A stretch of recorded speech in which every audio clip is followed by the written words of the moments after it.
Welcome, my night owls and seekers of the strange, to another episode of Tales from the Shadows. I am your host, Mr. Dark, and tonight I bring you a story that will send chills down your spine. A tale of betrayal, vengeance, and the unrelenting grip of the past. Imagine inheriting an ancient estate, a sprawling manor hidden in the misty Scottish Highlands. For centuries it stood as a monument to a powerful family's legacy, until one man uncovered the horrifying truth buried within its walls.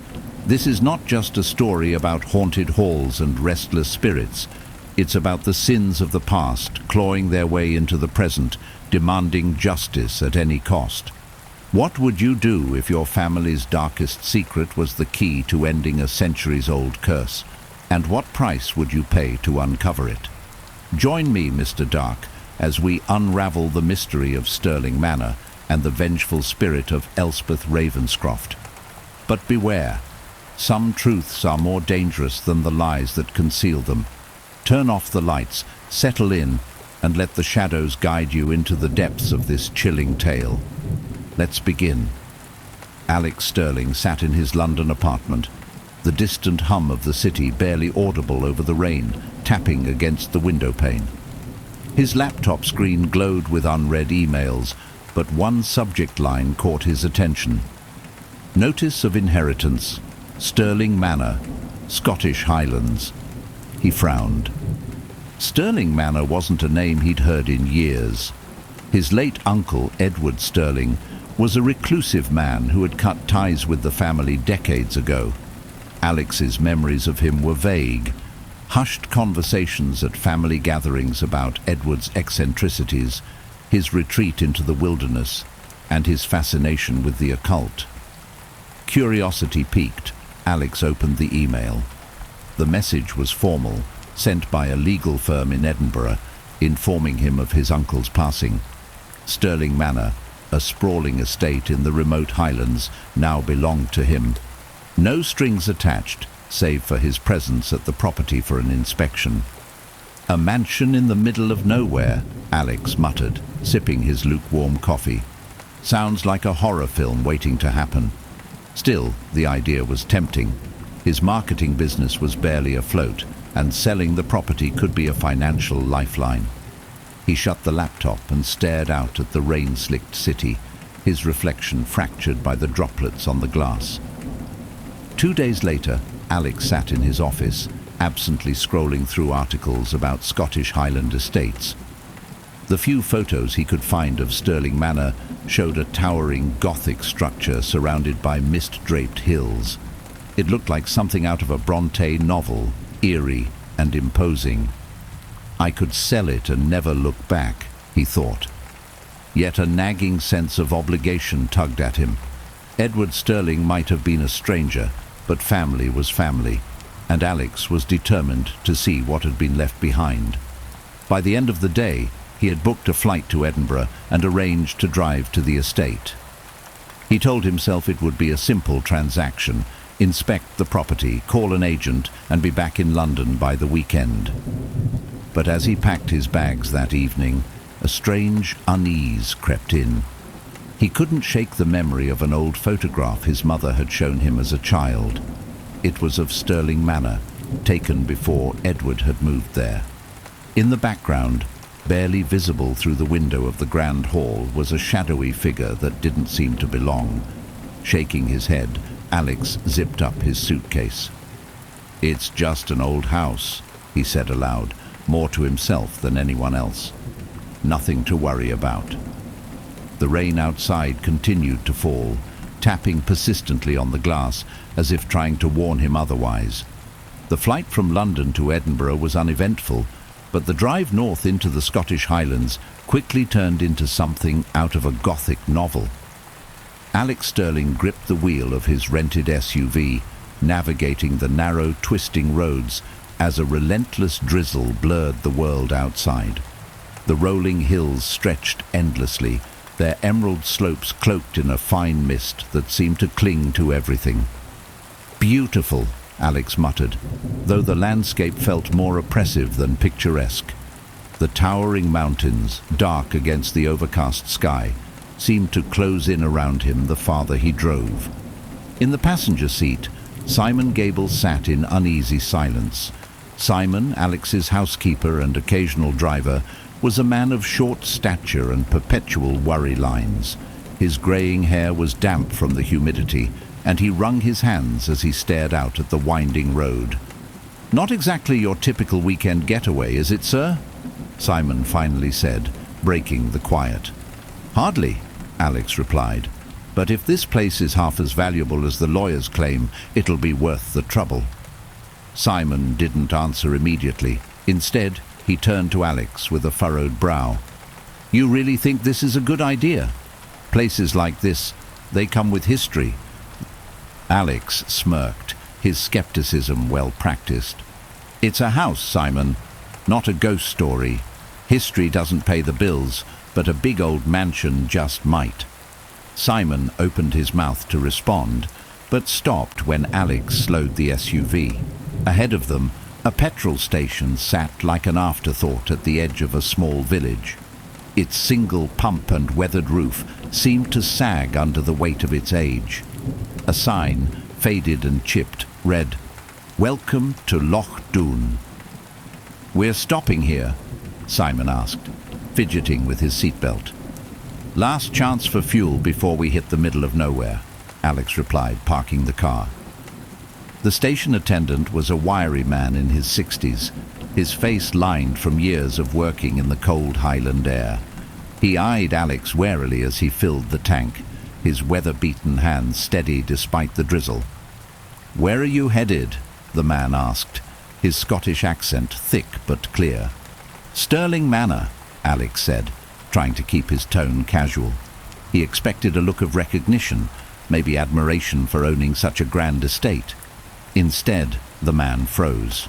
His hand tightened on the pump nozzle, and his gaze flicked to Alex, then quickly away.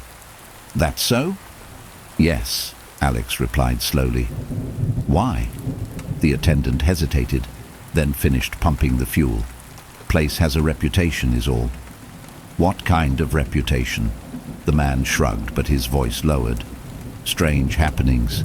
Folk around here stay clear of it. Best you do the same." Alex stifled a laugh. "I'll keep that in mind." The attendant didn't laugh with him. Instead, he handed Alex his receipt without another word and stepped back into the station. Through the rain-speckled window, Alex saw him make the sign of the cross. Back in the car, Simon's unease was palpable. "I don't like this, sir," he said, his voice barely above a whisper. "You're not supposed to," Alex said, restarting the engine. "That's how old houses like this keep their mystique." The rain intensified as they left the village, the road narrowing to little more than a single lane flanked by dense woods. Every so often, Alex caught glimpses of the hills rising sharply on either side, their slopes shrouded in mist. The GPS signal dropped entirely, and the only sound was the rhythmic swish of the wipers. Finally, after what felt like hours, Stirling Manor came into view. Perched atop a hill, it loomed like a forgotten sentinel, its spires reaching toward the storm-laden sky. The mansion was massive, its Gothic architecture a testament to a bygone era. Ivy clung to the stone walls, its tendrils weaving through cracks and crevices. The windows, dark and reflective, seemed to watch as Alex and Simon approached. The iron gate at the entrance was ajar, its rusted hinges groaning in protest as Alex drove through. Gravel crunched under the tires as he brought the car to a stop before the grand steps leading to the front door. "Home sweet home," Alex muttered, stepping out into the rain. The air was colder here, carrying a damp chill that seeped into his skin. Somewhere in the distance, a raven cawed, its cry echoing faintly in the mist. Simon remained in the car, staring at the manor. "Sir, are you sure we shouldn't just turn back?" Alex chuckled, though the sound was forced. "What's the worst that could happen?" As the words left his mouth, the wind howled through the trees, and the front door creaked open on its own. The creak of the heavy wooden door sent an uninviting echo across the manor's courtyard. Alex paused, his hand resting on the car door as he glanced at Simon, whose face had gone pale. "Wind," Alex said, more to himself than to Simon, though his own voice carried a note of doubt. Simon shook his head, gripping the handle of the car door as if it could save him. "Wind doesn't turn doorknobs, sir." Alex rolled his eyes. "It's an old house. Drafts and hinges, that's all." The rain was coming down harder now, making it impossible to delay further. Alex grabbed his bag from the car's back seat and motioned for Simon to do the same. "Come on, Simon. We didn't drive all this way to camp out in the car." Simon sighed but followed reluctantly, his boots crunching on the gravel as they approached the gaping door. The closer they got, the more imposing the manor seemed. Its towering facade loomed over them, the darkened windows reflecting the faint glow of the car's headlights like watchful eyes. Alex stepped through the threshold first, his leather shoes echoing on the stone floor of the grand entrance hall. The air inside was colder than the storm outside, carrying a stale, earthy scent. It smelled of decay and forgotten memories, of a place long left to its own devices.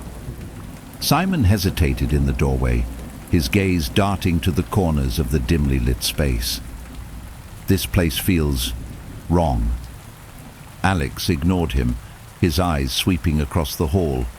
It was grand, even in its state of neglect. A grand staircase spiraled up to the second floor, its mahogany banister dusty but intact. Chandeliers hung from the high ceiling, their crystals dull with years of grime. Old portraits lined the walls, their subjects' faces obscured by shadows, yet their painted eyes seemed to follow Alex wherever he moved. "Wrong? It's just a bit neglected," Alex replied, brushing cobwebs from his sleeve. "Nothing a deep clean and some restoration work can't fix." A sudden gust of wind swept through the hall, slamming the door behind Simon with a resounding bang. Simon jumped, nearly dropping his bag. "See?" Alex smirked, though his heart skipped a beat. "I told you. Drafts." Simon's answer was a muttered prayer under his breath as he stepped fully inside, letting the eerie silence of the manor settle around them. After some fumbling with the ancient light switches, they found the electricity still worked, though dimly. The bulbs buzzed faintly, casting a sickly yellow glow that barely reached the corners of the vast rooms. Alex and Simon ventured deeper into the house, the floorboards groaning under their weight. They located the living room, a cavernous space dominated by an enormous stone fireplace. The furniture, though draped in white sheets, hinted at a bygone era of luxury. A grand piano stood in one corner, its keys hidden beneath a layer of dust. "This could actually be worth something," Alex murmured, running his hand over a side table. "The whole place might be a treasure trove." Simon, meanwhile, busied himself lighting a fire in the hearth, though his nervous glances toward the shadowed doorways betrayed his unease. As the flames began to crackle, Alex retrieved his phone to check the time. It was nearing midnight. He considered the hour and the long day of travel, then decided exploring the rest of the house could wait until morning. The guest rooms were sparse but serviceable. Simon chose a smaller room near the kitchen, while Alex took the master bedroom on the second floor. The room was enormous, with a canopy bed, an ornate dresser, and heavy velvet curtains that seemed to absorb the faint light of the bedside lamp. Unpacking his bag, Alex paused to glance at the fireplace on the far wall. It was unlit, its hearth cold and empty, yet a faint chill seemed to emanate from it. Shaking off the thought, he crossed the room to close the curtains against the storm raging outside. Lightning flashed, illuminating the grounds for a split second. Alex froze.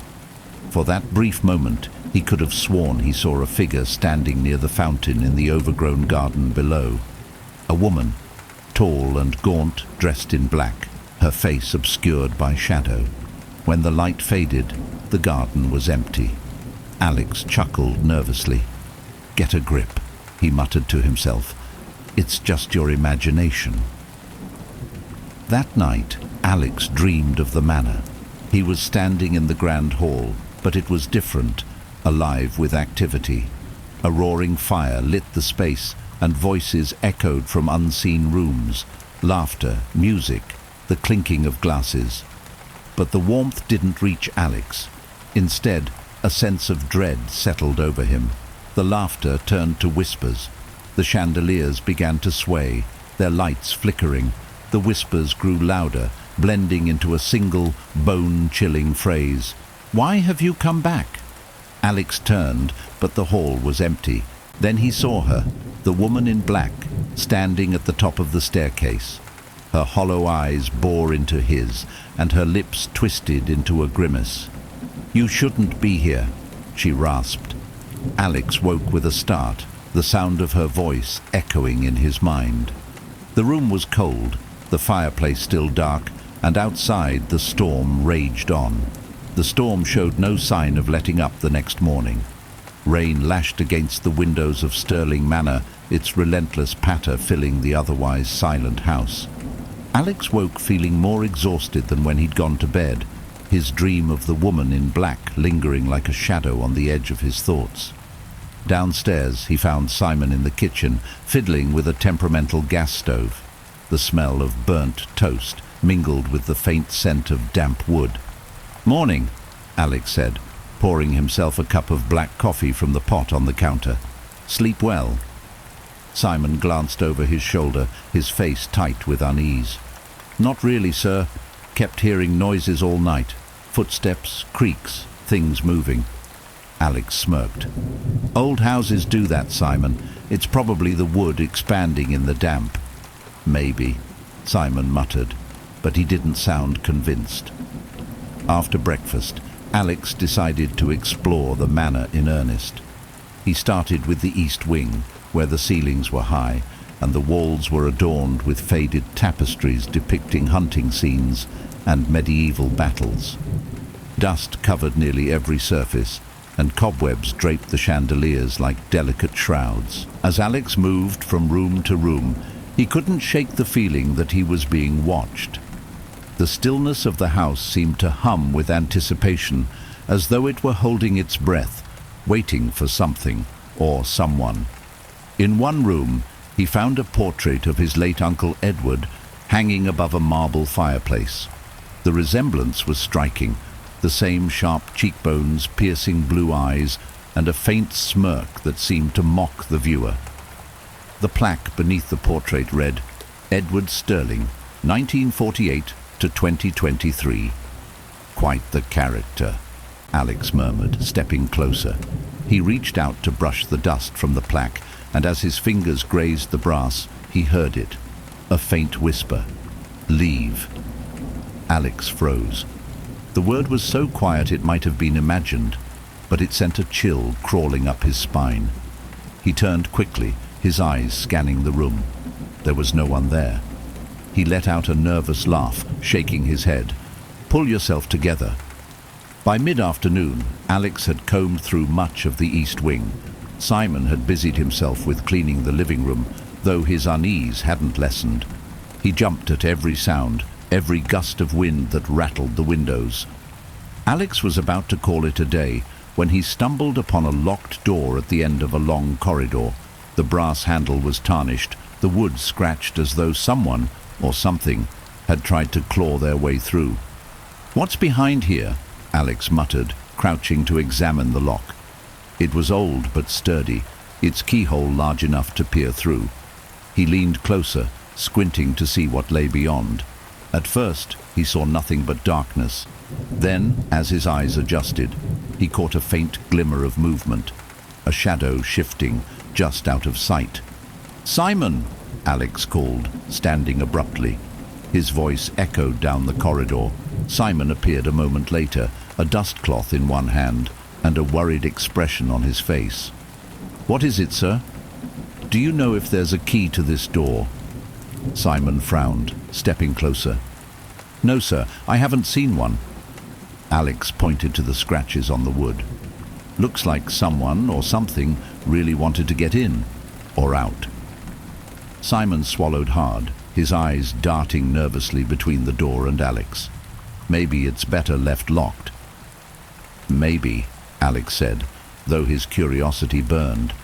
He made a mental note to ask the lawyer about it when he had the chance. That evening, as the storm resumed with renewed ferocity, Alex sat in the grand living room, a fire crackling in the hearth. He was thumbing through an old ledger he'd found in the study, an inventory of the manor's contents from decades ago. The entries were meticulous, detailing everything from furniture to fine china. But one section caught his attention. Personal effects, restricted room, east wing. The listed items were vague. Assorted documents, sealed chest, ritual implements. Alex frowned. Ritual implements? The phrase sent a shiver down his spine. He glanced at Simon, who sat in a nearby armchair, dozing lightly. Should he mention it? No, he decided. Simon already seemed spooked enough. Lightning flashed outside, illuminating the room for a split second. In that brief moment, Alex thought he saw a figure standing in the far corner. A woman, tall and gaunt, dressed in black. His heart stopped. He turned toward the corner, but it was empty. Just the storm, he muttered, forcing himself to look away. Later that night, as Alex lay in bed, the manor seemed to come alive with sound. The wind howled, floorboards creaked, and faint whispers echoed through the halls. "Leave," they seemed to say over and over. Alex squeezed his eyes shut, his fists clenched around the duvet. "It's just the storm," he told himself. Just the storm. But deep down, he wasn't so sure. Morning brought little relief to Stirling Manor. The storm had eased, but a thick fog now blanketed the grounds, muting the sunlight and casting the house in an eerie twilight. Alex awoke feeling restless, the whispers from the night before still fresh in his mind. Simon was already in the kitchen when Alex came downstairs. He looked haggard, dark circles under his eyes, betraying a sleepless night.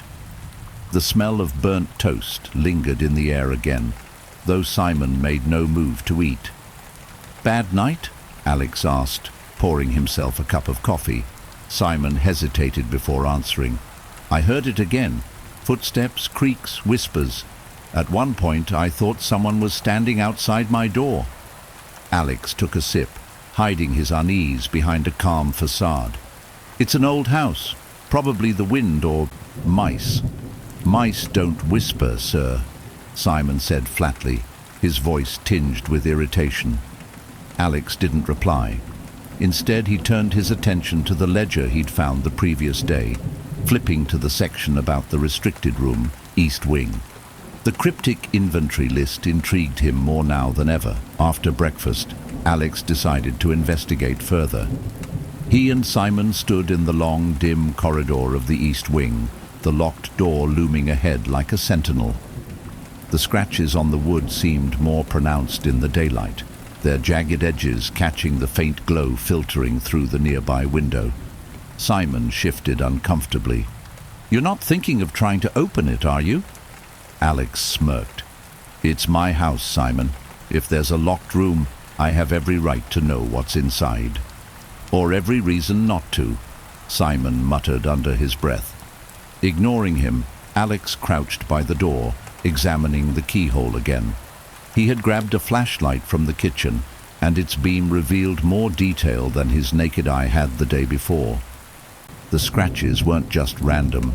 They formed faint, almost deliberate patterns around the lock. "Looks like someone was trying to carve something," Alex murmured. "Or trying to get out," Simon said grimly, taking a cautious step back. They searched the house for the key, scouring drawers, cabinets, and shelves in every room.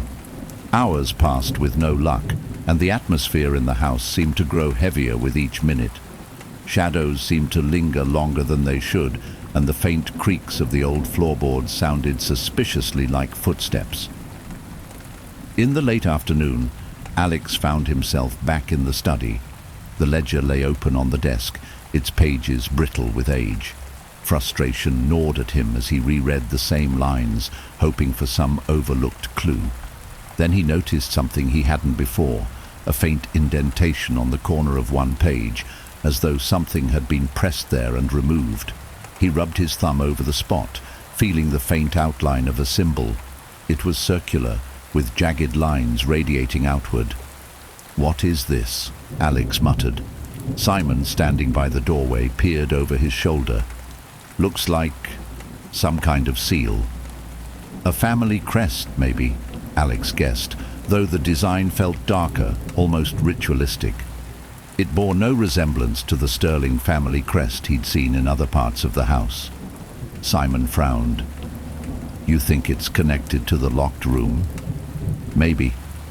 Alex closed the ledger and leaned back in the chair.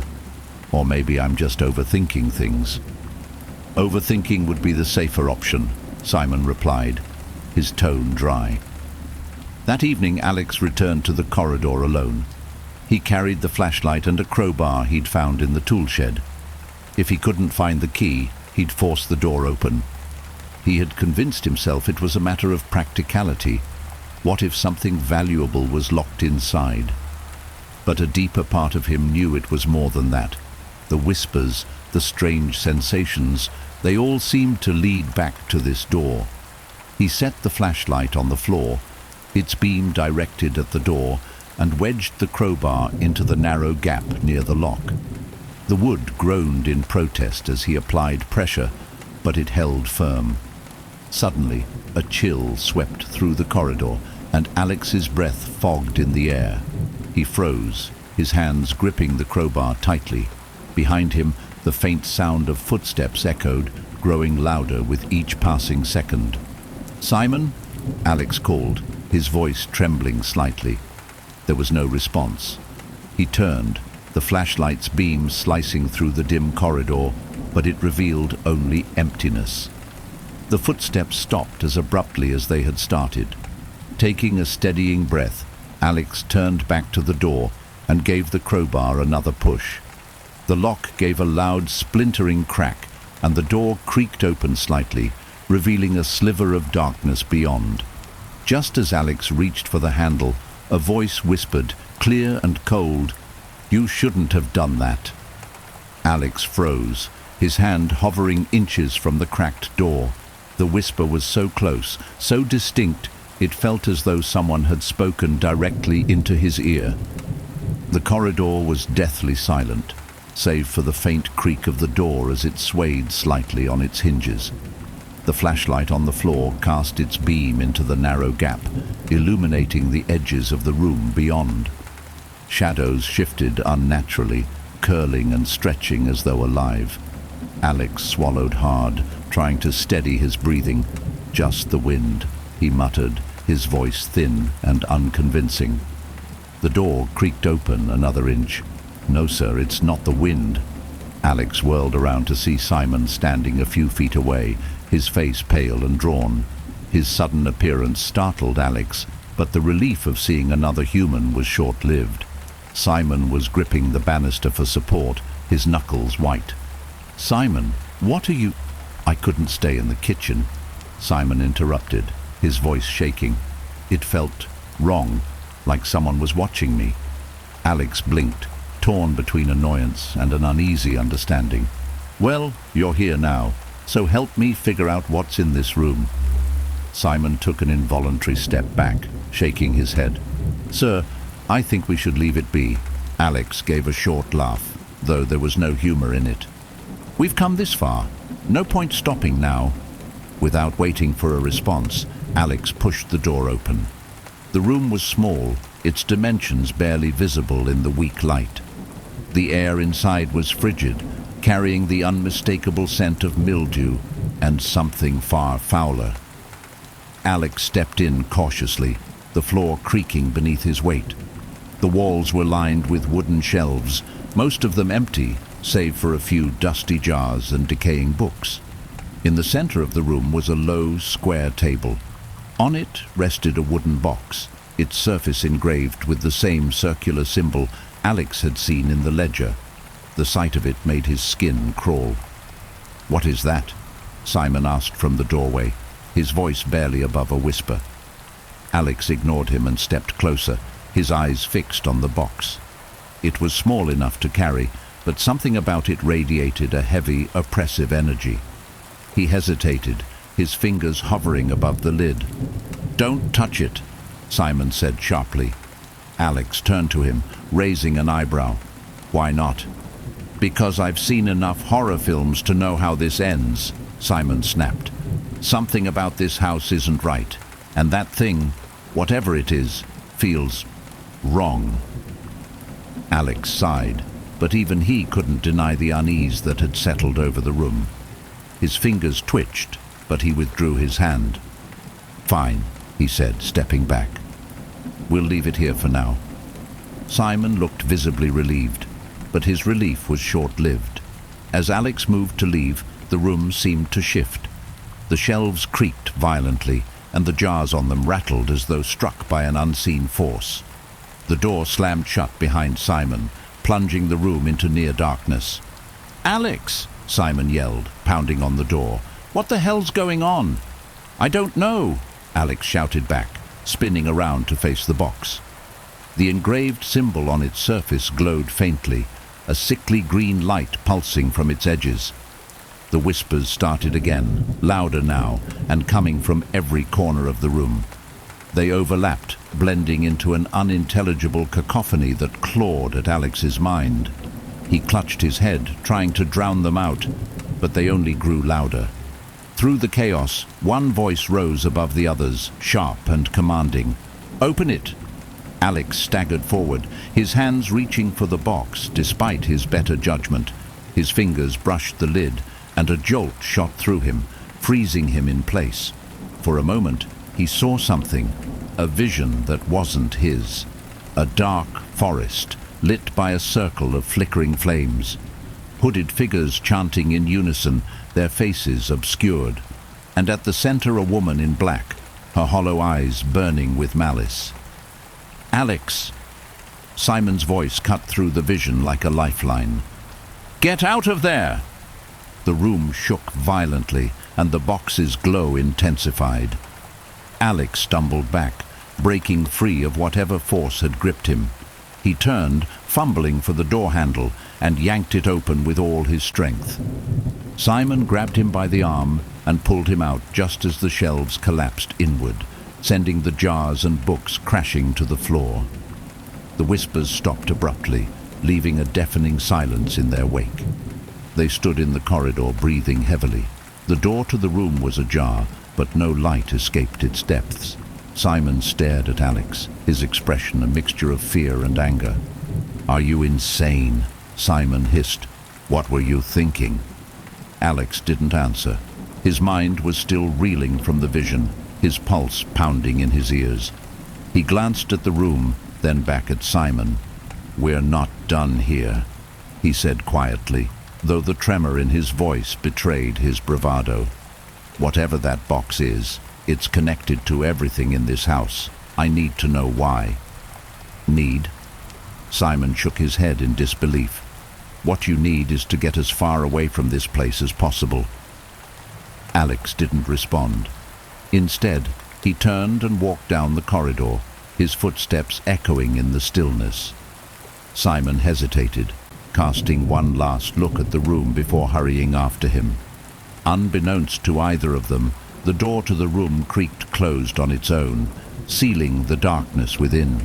The air in the manor felt heavier that evening, as though the house itself was holding its breath. Alex sat in the living room by the fireplace, staring at the flames as they danced across the logs. The memory of the locked room and the glowing box refused to leave his mind. Simon, seated in the armchair across from him, nursed a mug of tea. His hands trembled slightly, though he tried to hide it. "You shouldn't go back in there, sir," Simon said quietly, breaking the silence. Alex tore his gaze from the fire. "We can't ignore it. That room, the box, it's part of this place's history. Maybe it'll explain why people are so afraid of this house." Simon shook his head. Maybe they're afraid for a reason. Determined to make sense of the day's events, Alex returned to the study. The ledger still lay open on the desk, and he flipped through its pages, hoping for a clue. His eyes landed on an entry he hadn't noticed before. Journal of Edward Sterling, personal account. Journal, Alex murmured. He scanned the shelves, where rows of dusty books sat in disarray. After several minutes of searching, he found it, a leather-bound volume with Edward Sterling's initials embossed on the cover. The pages were brittle, the ink faded, but the words carried a chilling clarity. January 14th, 1982. I can no longer ignore the whispers. They call to me from the east wing, from behind that cursed door. It wasn't supposed to be opened, my father made that clear, but the longer I resist, the stronger the pull becomes. Alex felt a shiver run through him as he continued reading. February 3rd, 1982. The box. It's unlike anything I've ever seen. The engravings, the glow, it feels alive.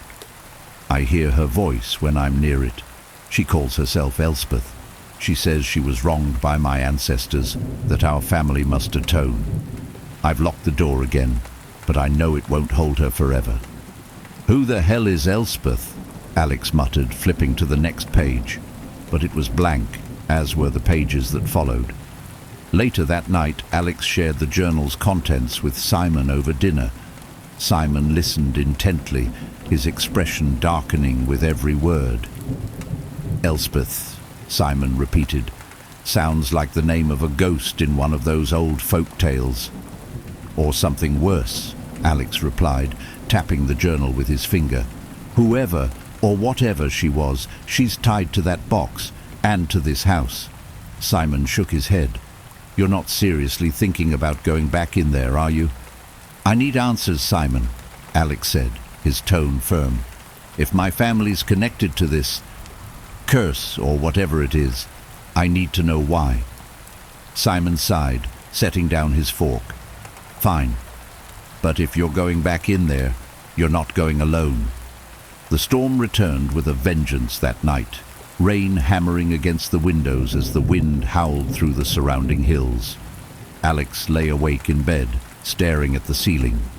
The whispers were back, faint and insistent, seeming to come from every corner of the house. Leave, they murmured. You shouldn't be here. A sudden thud jolted Alex upright. The sound came from the hallway outside his room. He grabbed the flashlight from his bedside table and crept to the door, his heart pounding. When he opened it, the corridor was empty, but the air was colder than it had been moments before. Then he saw it, wet footprints leading down the hall. They were small, bare, as though a child had walked through a puddle and left a trail behind. The prints ended abruptly at the door to the east wing. Alex hesitated, every instinct screaming at him to turn back, but curiosity and something deeper, a pull he couldn't explain, urged him forward. He followed the trail, the flashlight beam trembling as it illuminated the darkened corridor. When he reached the locked room, he found the door ajar. The air was icy, and the whispers grew louder, weaving together into a single, chilling voice. Come closer. Alex gripped the flashlight tightly, his breath visible in the freezing air. He pushed the door open and stepped inside. The box sat on the table, exactly as he'd left it. But this time it wasn't glowing. Instead, a shadow hovered over it, shapeless and writhing like smoke. As Alex approached, the shadow shifted, forming into the outline of a woman, a tall, thin figure with a face shrouded in darkness. "Who are you?" Alex demanded, his voice steadier than he felt. The figure didn't answer. Instead, it extended an arm, pointing at him with a long, skeletal finger. The room seemed to close in around him, the air thick and suffocating. "Your family's debt must be paid," the figure rasped, its voice like dry leaves in the wind. "The bloodline will suffer until the truth is laid bare." Alex took a step back, his pulse racing. What truth? The figure began to dissolve, its outline breaking apart into tendrils of shadow that curled around the box. Its voice echoed as it faded. Find the key. Open the past. The room fell silent. Alex stood frozen, his mind reeling. Somewhere in the distance, a door slammed, breaking the stillness. He turned and ran, not stopping until he was back in the living room where Simon waited, pale and trembling. "What happened?" Simon asked. Alex sank into a chair, his hands trembling. "We need to find the key." The storm continued its relentless assault on Stirling Manor, the wind rattling the old windows and the rain seeping through cracks in the ancient stone walls. Alex sat in the living room, the journal and flashlight on the table in front of him. His mind raced with thoughts of the shadowy figure and its cryptic command. Find the key. Open the past. Simon paced nervously by the fireplace, his expression one of barely concealed panic. "Sir, you can't seriously be thinking of going back in there." "I don't have much of a choice," Alex replied, his voice quiet but firm. "If there's a way to end this, whatever this is, I need to find it. That key might be the answer. Or it might be the start of something worse." Simon shot back, his pacing coming to an abrupt halt. He turned to Alex, his face pale. "You heard what it said. The bloodline will suffer. What if this thing, this Elspeth, wants to hurt you?" Alex sighed, running a hand through his hair. "Maybe she does. But sitting here, waiting for the whispers and shadows to stop, isn't going to solve anything. If my family caused this mess, I need to fix it." Simon hesitated, then nodded reluctantly. "Fine, but I'm not letting you go alone." They started their search at dawn, armed with flashlights, gloves, and a growing sense of dread. Alex was convinced that the key had to be somewhere in the house. If Edward Stirling had written about it, then it must exist. They began in the study, scouring every inch of the shelves, desk, and hidden compartments. The air in the room was thick, the faint scent of mildew mingling with the tension that seemed to saturate the walls. Simon unearthed a few dusty trinkets and an ancient pocket watch, but there was no sign of a key. "Check the drawers again," Alex said, his voice strained with frustration. Simon sighed but complied, tugging open the desk's lower drawers. His fingers brushed something at the back of one, a small, folded piece of parchment. He handed it to Alex, who unfolded it carefully. The parchment was brittle, the ink faded, but the message was clear. The key is where it all began. Beneath the stone, the truth lies hidden. Alex stared at the words, his pulse quickening. Where it all began. "What does that mean?" Simon asked, peering over his shoulder. Alex's mind raced. "The chapel. It has to be the chapel." Simon blanched. "The one out in the garden? The one you said looked like it hadn't been touched in decades." "Exactly," Alex said, rising from his chair. "It's the oldest part of the estate. If something significant happened there, it makes sense for the key to be hidden there." The path to the chapel was overgrown, the garden a tangle of weeds and ivy that clung to Alex and Simon as they pushed through. The fog had only thickened since morning, casting everything in an eerie, muted grey. The chapel itself was a crumbling structure of moss-covered stone and shattered stained glass. Its entrance stood partially open, the heavy wooden doors warped from years of exposure to the elements. A rusted iron cross hung askew above the doorway. "This place feels wrong," Simon muttered as they approached. Alex ignored him, stepping over the threshold. The interior was just as decrepit as the exterior, with collapsed pews and a cracked altar that bore strange, faded carvings.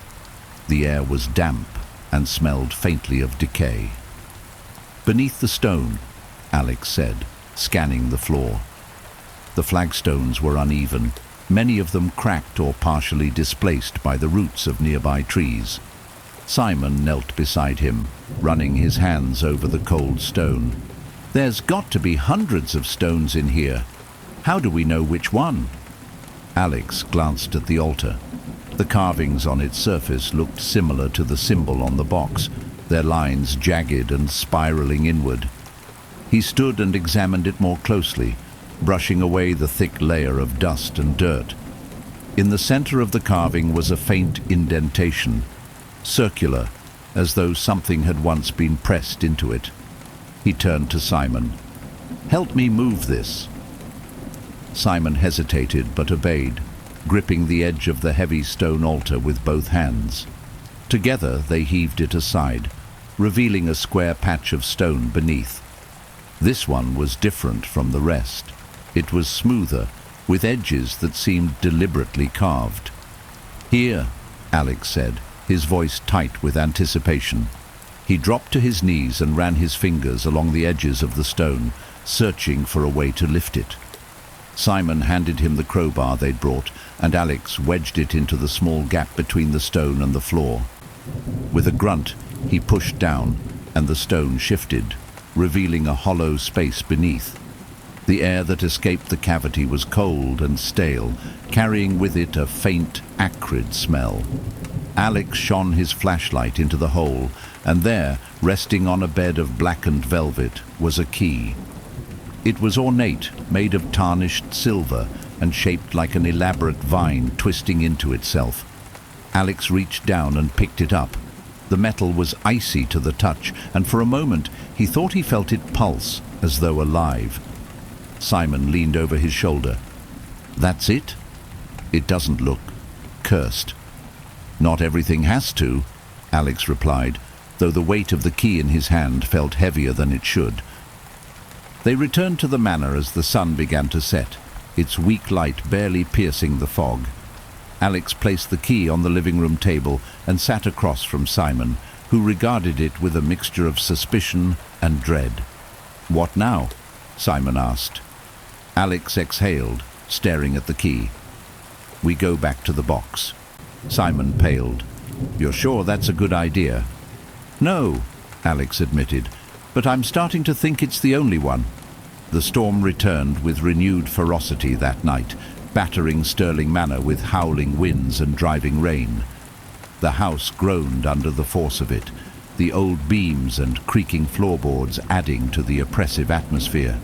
In the living room, Alex sat hunched over the table, the ornate key glinting faintly in the flickering firelight. Simon paced near the fireplace, his anxiety palpable. "You're really going to do it tonight?" he asked, his voice tight with unease. Alex nodded. "The longer we wait, the worse things seem to get. If this key unlocks that box, it might give us some answers. About Elspeth, the curse, everything." Simon stopped pacing and stared at Alex, his face pale. "Or it might make things worse. Whatever's tied to that box doesn't feel like it wants to be set free." Alex hesitated. Simon had a point. Everything about the box radiated danger, but the whispers, the visions, and the shadowy figure in the locked room had left him with little choice. He needed answers, no matter the risk. "We don't have another option," Alex said finally. "If we keep ignoring this, it'll only get worse." Simon sighed heavily and nodded, though he still looked unconvinced. "Fine, but I'm coming with you." The east wing was darker than usual, the storm outside casting strange shadows that danced along the walls. Alex led the way, the key clenched tightly in his hand, while Simon followed with the flashlight. The air grew colder the closer they got to the locked room, their breaths visible in the dim light. When they reached the door, Alex paused. The memory of the whispers and the shadowy figure from his last visit resurfaced, sending a chill down his spine. He glanced at Simon, whose face was taut with fear, and gave a small nod before pushing the door open. The room was just as they'd left it. The box sat on the low table in the center, its surface dull in the faint beam of the flashlight. The carvings on its lid seemed to shift in the flickering light, the jagged lines twisting into shapes that defied logic. Alex stepped forward, the key feeling heavier with every step. He knelt before the table, his heart pounding, and slid the key into the small circular hole on the box's side. It fit perfectly. Simon hovered near the doorway, his hands trembling. "Are you sure about this?" "No," Alex admitted, gripping the key tightly. "But here goes nothing." He turned the key. The box emitted a low, resonant hum that vibrated through the room. The air grew colder, and the faint scent of decay filled their nostrils. Alex pulled his hand back as the lid of the box creaked open on its own, revealing its contents. Inside was a bundle of aged, blackened fabric, wrapped tightly around something small and rectangular. Alex reached for it, hesitating only briefly before lifting it out. The fabric crumbled under his touch, revealing a leather-bound book with no title or markings. Its surface was rough and uneven, as though it had been stitched together from mismatched pieces. "What the hell is that?" Simon asked, his voice barely above a whisper. "A book," Alex said, though the weight of it felt far heavier than mere paper and leather. He opened the cover. The pages were filled with strange symbols, jagged and looping, interspersed with crude sketches of hooded figures, rituals, and unfamiliar landscapes. The ink was a dark, rust-like red, and the text seemed to shimmer faintly as Alex turned the pages. One drawing caught his attention. It depicted a woman in a long black gown standing in a circle of fire. Her face was obscured, but her eyes were hollow, dark voids that seemed to pierce through the page. Below the drawing was a single word written in bold, jagged letters: Elspeth. Simon leaned closer, his face pale. "That's her, isn't it? The woman you saw in your vision." Alex nodded, his fingers trembling as he flipped to the next page. It contained a list of names written in the same blood-red ink. Many were crossed out, but one near the bottom caught his eye. Edward Sterling. "My uncle," Alex whispered. At the very bottom of the list, another name had been added recently. The ink was darker, fresher, and it sent a chill through Alex as he read it. Alexander Sterling. Before Alex could react, the room erupted in a deafening roar. The shadows on the walls twisted and writhed, taking on nightmarish shapes. The temperature plummeted, and the whispers returned, louder and more insistent. "Why have you come?" the voices demanded, overlapping in an angry cacophony. Simon backed toward the door, his flashlight beam shaking wildly. "We need to get out of here now!" Alex clutched the book tightly, his heart pounding. The shadows on the walls began to converge, pooling together near the center of the room. From the darkness, a figure began to emerge. A tall, thin woman dressed in black, her face obscured by a veil of shadows. "You have opened the past," the figure rasped, her voice echoing unnaturally. "And now you must face it." Alex stumbled back, the book clutched to his chest. "Who are you? What do you want?" The figure stepped closer, her movements slow and deliberate. "Your family betrayed me," she said, her voice dripping with malice. "And for their sins they are mine. You will join them soon." Simon grabbed Alex's arm, pulling him toward the door. "Alex, we need to go. Now." The figure raised a hand, and the door slammed shut with a thunderous bang. The room filled with the sound of shattering glass and splintering wood as the shadows closed in around them. "Run!" Alex shouted, grabbing Simon and yanking him toward the far corner of the room, where a small side door led into the corridor. They burst through it, the whispers chasing them as they fled down the hall. When they finally reached the safety of the living room, both men were shaking and gasping for breath. The book lay on the table, its cover glowing faintly in the dim light. "What the hell did we just do?" Simon asked, his voice trembling. Alex stared at the book, the weight of Elspeth's words pressing down on him like a physical force. "We didn't open a box," he said quietly. "We opened something far worse." The fire in the living room crackled weakly, its glow barely cutting through the heavy shadows that seemed to cling to the walls. Alex and Simon sat in silence, the leather-bound book resting ominously on the table between them. The storm outside battered the manor relentlessly, the wind howling through every crack and crevice. Simon broke the silence first, his voice tight with fear. "We need to destroy it." Alex looked at him sharply. "Destroy what?" "The book," Simon said, gesturing at the ominous tome. "That thing is tied to whatever's happening in this house. If we burn it, maybe this all stops." Alex shook his head, his expression grim. "We don't even know what it is yet. If it's connected to Elspeth, it might be the only way to figure out what's going on." Simon leaned forward, his face pale in the firelight. "And what if it's the reason this is happening?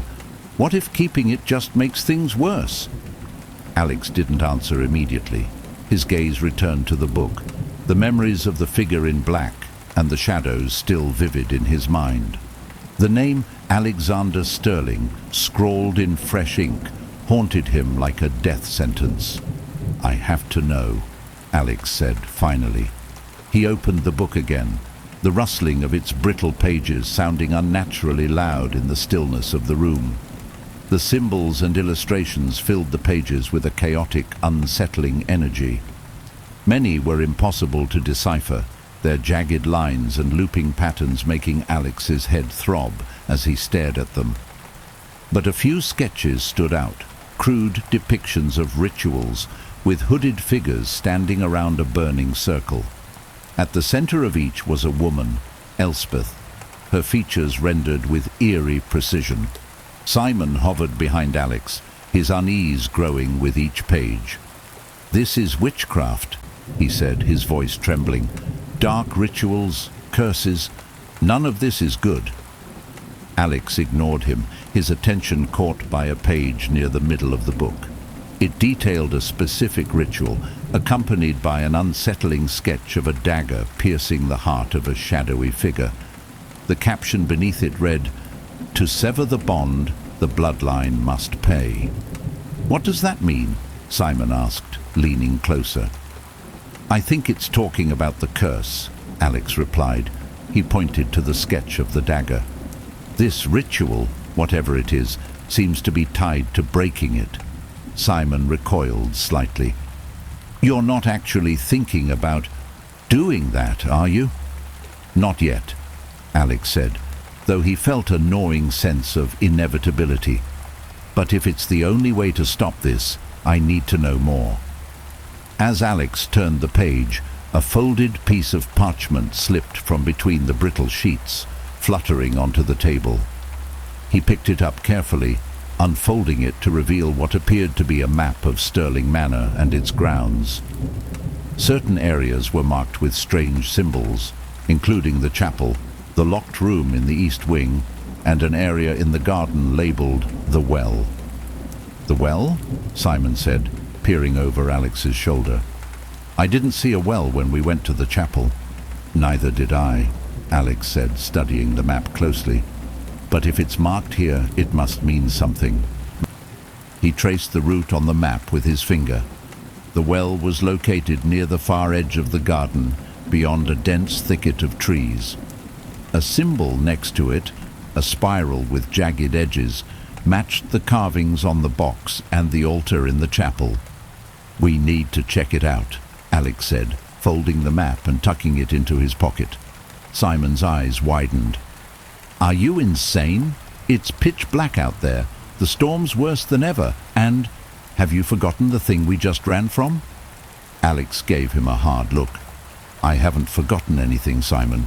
But if we're going to figure this out, we can't just sit here and wait for Elspeth to come for us."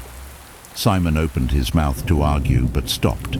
He let out a resigned sigh and stood, grabbing the flashlight from the mantel. "Fine. But if I end up dead, I'm haunting you." They ventured out into the storm, their flashlights barely cutting through the rain and fog. The garden was a maze of overgrown hedges and tangled vines, the ground muddy and treacherous beneath their feet. Every creak of a branch or rustle of leaves set Simon on edge, but Alex pressed forward, the folded map clutched tightly in his hand. As they approached the far end of the garden, the trees grew thicker, their gnarled branches forming a canopy that blocked what little light the moon offered. The well came into view suddenly, its stone structure partially hidden beneath a curtain of ivy. It was old, ancient even, and its edges were worn smooth by time. Alex shone his flashlight into the well, but the beam revealed only darkness. He leaned closer, peering into the depths. "Careful," Simon warned, glancing nervously at the surrounding trees. "This place gives me the creeps." Alex ignored him, his focus on the faint glint of metal deep within the well. He straightened, his heart pounding. "There's something down there." Simon groaned. "Of course there is." They found an old, rusted bucket and a length of rope nearby, the tools likely forgotten by whoever had last used the well. Alex tied the bucket securely and lowered it, his movements slow and deliberate. The rope creaked under the strain, but eventually the bucket reached the bottom with a faint splash. Alex began pulling it back up, the rope cutting into his hands. Simon held the flashlight steady, his jaw clenched tightly. When the bucket finally emerged, Alex set it down carefully on the ground. Inside was an object wrapped in oilcloth. Alex unwrapped it, revealing a small, intricately carved box, similar to the one they'd opened in the east wing. This one was smaller and plainer, but its surface bore the same jagged spiral symbol. "What now?" Simon asked, his voice barely above a whisper. Alex turned the box over in his hands, his stomach twisting with dread. "I think we've just found the next piece of the puzzle." The storm continued to rage as Alex and Simon carried the smaller box back into the manor. Their boots left muddy tracks across the grand hall floor, but neither cared. The air inside the house felt even colder than before, as though the shadows had thickened in their absence. The living room, once a place of uneasy comfort, now seemed ominous. The larger book sat on the table, its presence oppressive. Alex placed the smaller box beside it, brushing rainwater from his sleeves as Simon set the flashlight down. "Another box," Simon said, his voice edged with disbelief. "Are we just collecting cursed objects now?" Alex ignored him, his attention fixed on the new find. It was smaller than the first box, its carvings less ornate, but no less unsettling. The spiral symbol etched into its lid seemed to shift when viewed from different angles, creating an optical illusion that made Alex's stomach churn. "Let's see what's inside," Alex said, his voice firm. "Do we have to?" Simon muttered, taking a cautious step back. Alex pulled the key from his pocket. He half expected it not to fit, but when he inserted it into the small hole on the box's side, it slid in perfectly. His pulse quickened as he turned it, the mechanism clicking softly. The lid creaked open. Inside was an object wrapped in black cloth. Alex carefully unwrapped it, revealing an old dagger. Its blade was tarnished but still sharp, the hilt adorned with faint runes that mirrored the symbols in the leather-bound book. Simon leaned closer, his face pale. "That doesn't look like something you'd find in a family heirloom collection." Alex didn't answer. He ran his fingers over the hilt, feeling the cold metal hum faintly beneath his touch. The runes glimmered faintly in the firelight, almost as if alive. Beneath the dagger, carved into the bottom of the box, was a single word: atonement. "What does that mean?" Simon asked, his voice barely above a whisper.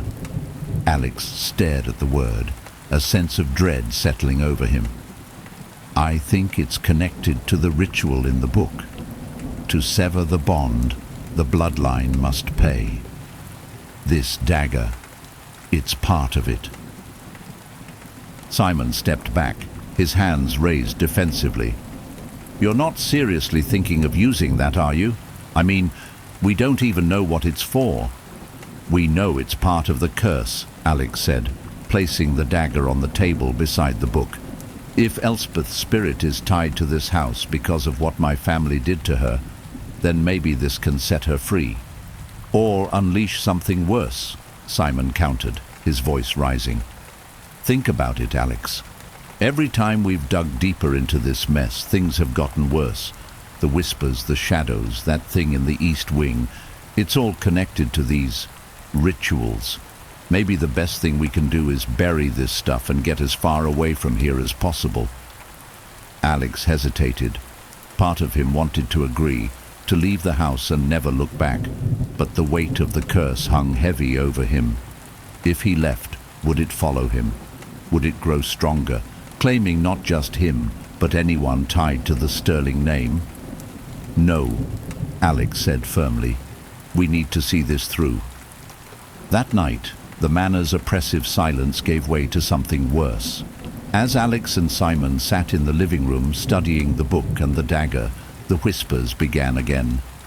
At first, they were faint, like the distant murmur of voices carried on the wind. But soon, they grew louder, more insistent. "Do you hear that?" Simon whispered, his face pale. Alex nodded. The voices were clearer now, overlapping in an angry, accusatory tone. "A debt must be paid. You cannot run. She is waiting." The fire in the hearth sputtered, then died, plunging the room into darkness. Alex grabbed the flashlight, its beam trembling as he swept it across the room. Shadows danced on the walls, their movements unnatural and erratic. Then the voice came. "Why do you resist?" It wasn't a whisper this time. It was clear and sharp, filling the room with its icy presence. Alex turned toward the sound, his flashlight landing on the doorway to the grand hall. She was there, the woman in black. Her form was clearer now, her veil pulled back to reveal a gaunt, hollow face. Her eyes were dark voids, filled with malice and pain. Her lips twisted into a cruel smile as she stepped forward, the air around her seeming to freeze. Simon let out a strangled gasp, stumbling back. "What?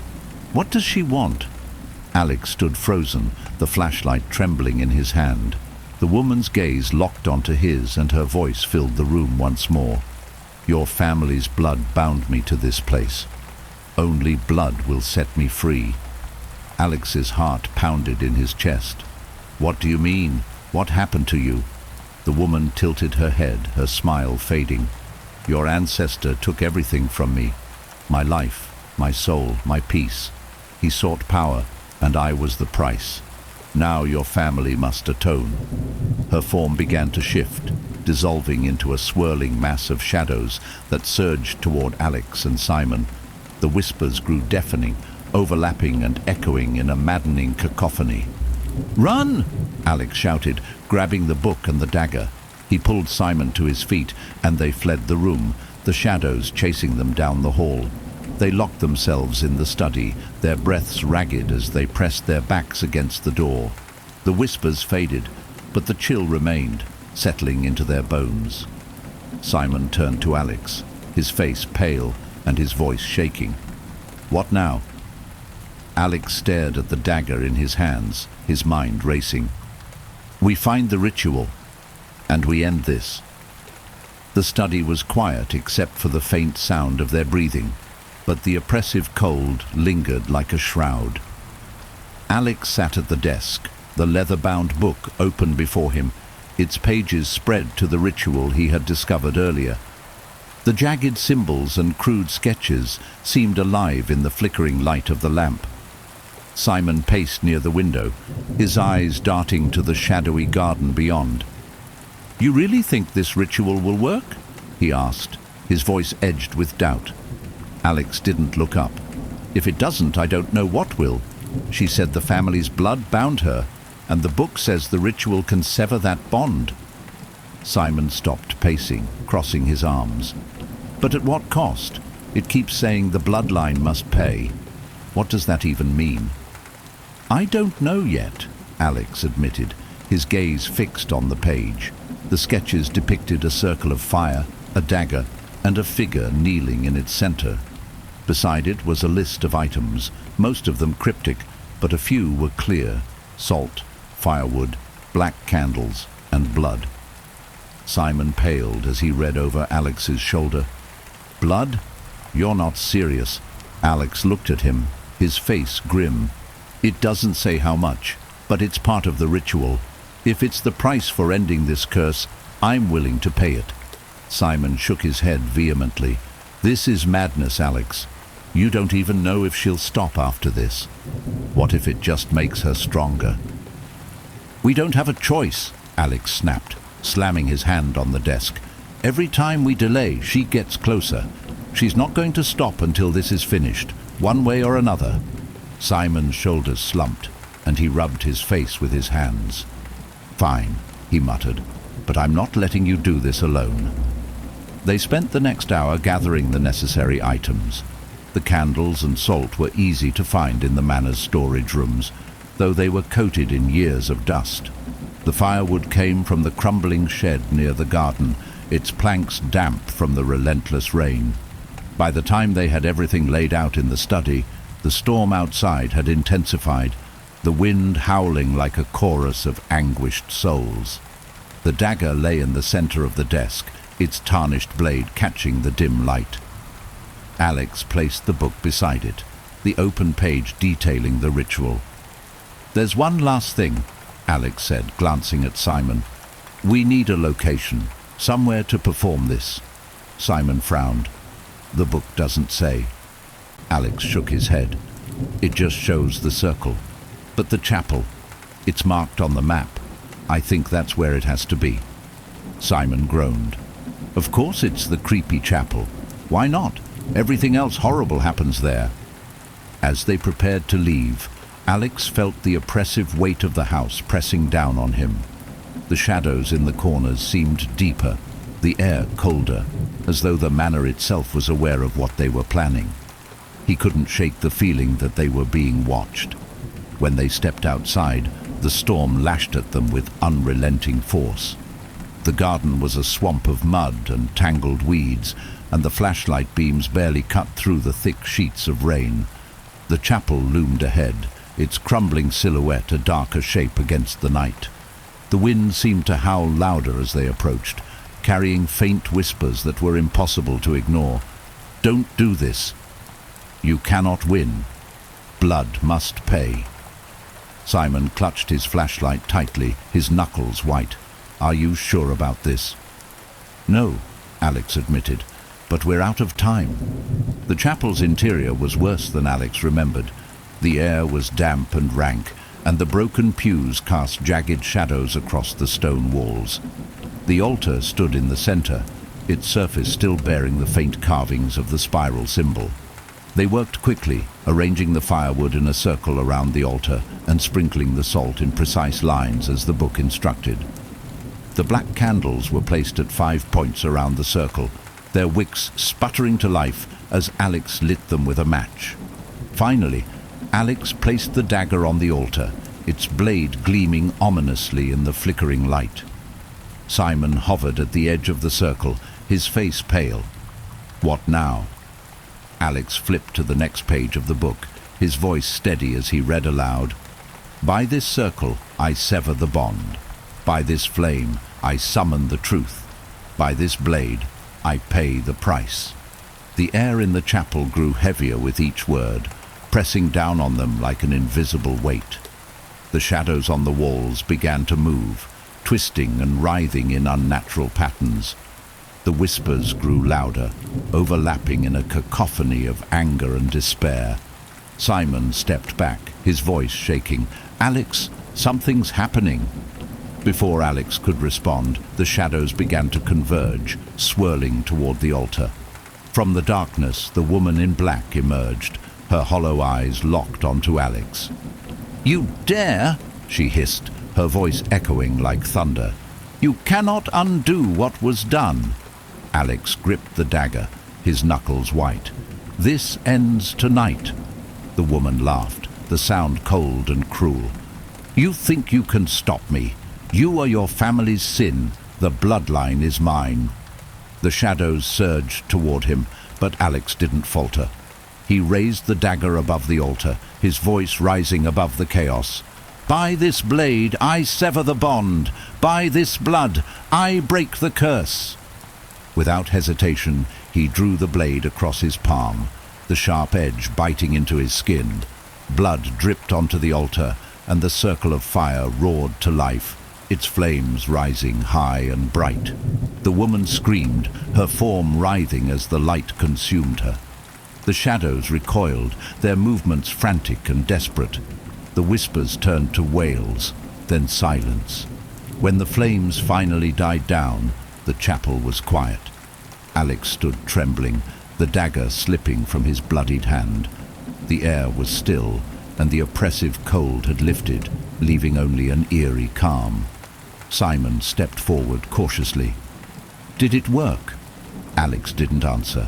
His gaze was fixed on the altar, where the spiral symbol had burned itself into the stone. Though Elspeth's form was gone, her presence still lingered, a faint echo in the air. "We'll find out," Alex said finally, his voice hoarse. "But I think it's over." As they stepped out into the rain, Alex couldn't shake the feeling that the manor was watching, waiting. The storm began to subside as Alex and Simon made their way back to Stirling Manor. The rain had eased to a light drizzle, but the oppressive weight of the night lingered in the air. Every sound, the squelch of their boots in the mud, the rustling of the wind in the trees, seemed amplified, unnatural. When they reached the grand hall, Alex closed the heavy doors behind them, shutting out the storm, but not the unease that had taken root in his chest. Simon dropped the flashlight onto a side table and turned to Alex, his face pale and his eyes wide with fear. "Do you feel it?" Simon whispered. Alex nodded. The house was quiet, but not in the way it should have been. The oppressive energy that had haunted the manor since their arrival had shifted, taking on a new form. It wasn't gone. It was waiting. "We need to see if it worked," Alex said, his voice low.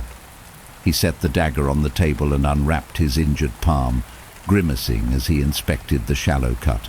The blood had already begun to clot, leaving a dark stain on his skin. Simon frowned. "How do we even know if it's over? She didn't just disappear. She dissolved. For all we know, she could come back." Alex grabbed the leather-bound book from the living room and flipped through its pages. The ritual section now bore an ominous addition, a smear of his blood that had seeped into the paper, spreading across the jagged runes. "Something changed," Alex murmured, running his fingers over the page. "The ritual did something." Simon crossed his arms, his voice rising with frustration. "That's not good enough, Alex.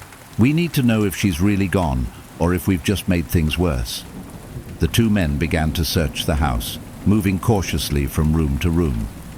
The silence was unnerving, broken only by the occasional groan of the old beams as the house settled. The shadows, which had once seemed alive, now felt dormant, as though holding their breath. When they reached the east wing, Alex pushed open the door to the locked room, half expecting to find the box glowing or the shadows writhing as they had before. Instead, the room was empty. The table where the box had sat was bare, and the air inside was strangely still. "She's not here," Alex said, his voice tinged with cautious relief. Simon peered inside, his brow furrowed. "That doesn't mean she's gone. Maybe she's just somewhere else."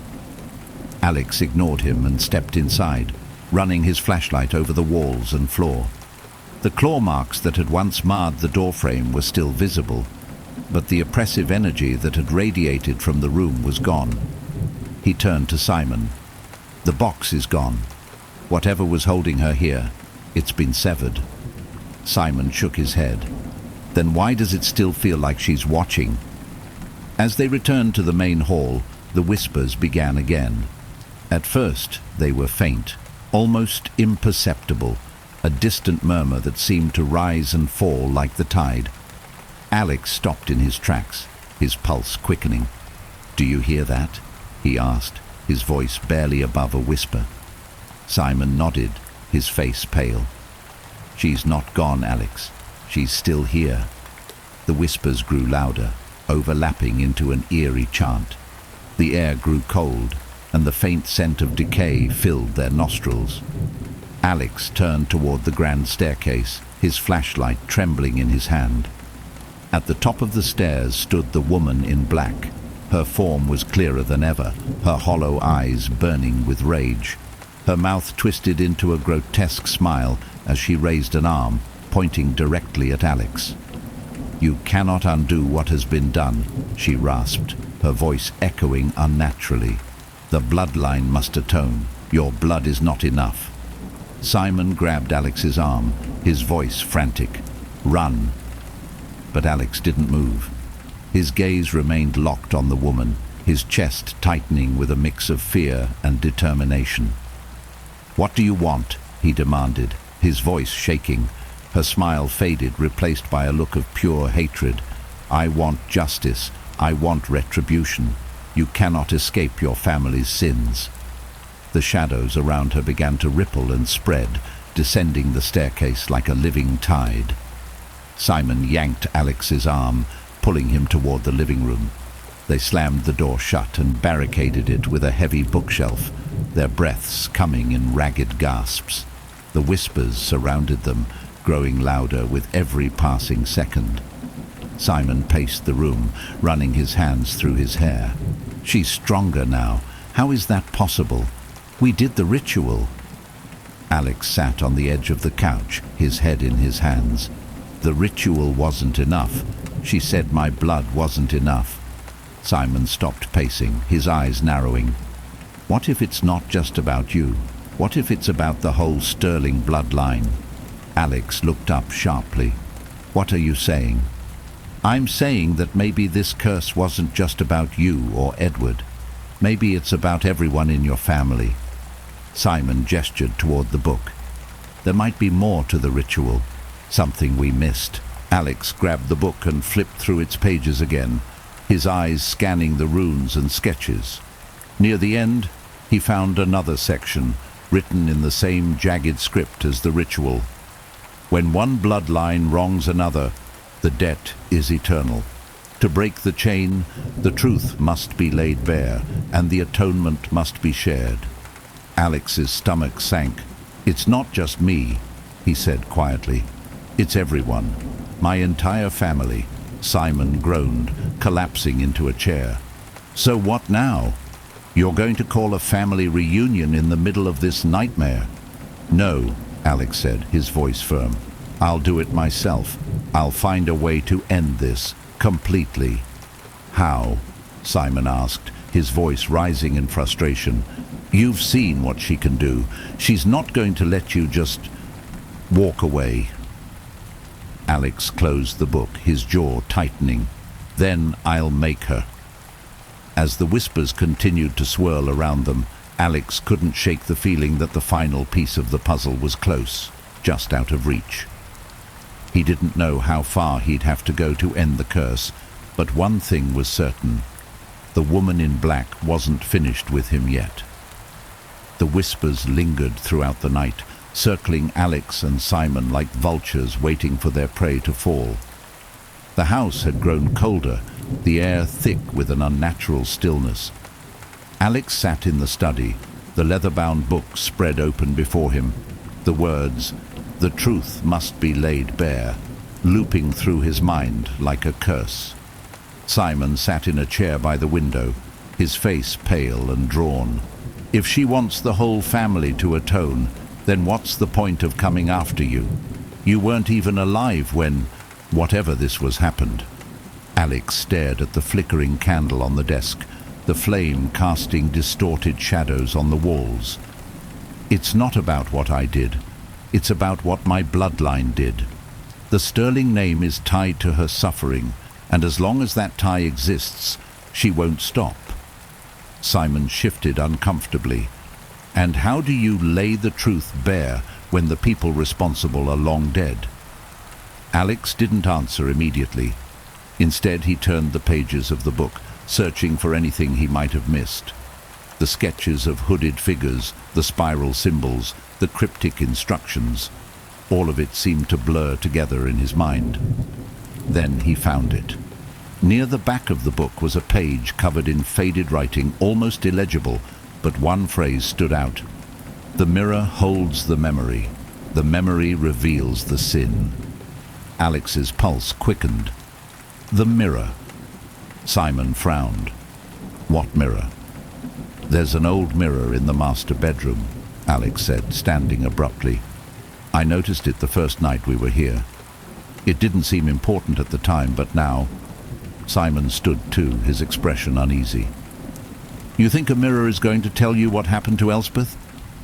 I think it's worth a shot, Alex said, already heading toward the door. The master bedroom was as cold as the rest of the house, its heavy velvet curtains blocking out the faint light of the moon. The ornate mirror stood against the far wall, its gilded frame tarnished and cracked with age. Alex approached it cautiously, the book tucked under his arm. Simon lingered near the door, his flashlight sweeping the room. I don't like this, he muttered. That thing feels... wrong. Alex ignored him, focusing on the mirror. Its surface was cloudy, distorted, as though it held more than just reflections. He placed the book on a nearby table and flipped to the page he'd found. The mirror holds the memory, Alex read aloud. The memory reveals the sin.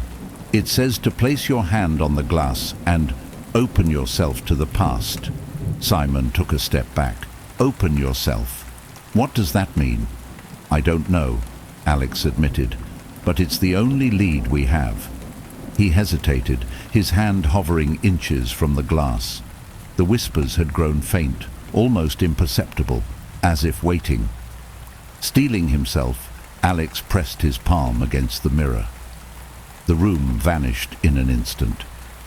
Alex found himself standing in a darkened hall, lit only by the flickering glow of torches mounted on the walls. The air was thick with smoke and the faint scent of burning wood. Voices echoed around him, angry, desperate, pleading. Ahead, a grand door swung open, and Alex saw a group of figures gathered in a circle. They were hooded, their faces obscured, but their voices were clear. Her power is too great. She knows too much. If we let her live, she'll destroy us. At the center of the circle knelt a woman, Elspeth. Her hands were bound, and her head hung low, her dark hair obscuring her face. She was surrounded by symbols etched into the stone floor, their lines glowing faintly in the dim light. One of the hooded figures stepped forward, holding a dagger identical to the one Alex had found in the second box. The figure's voice was sharp and commanding. We end this now. The sterling name must endure. Elspeth raised her head, her hollow eyes locking onto Alex, as though she could see him through time. You will suffer, she spat, her voice filled with venom. Your bloodline will pay for this betrayal. The figure hesitated, but the others urged him on. Do it, they cried. Do it now! The dagger descended, piercing Elspeth's chest.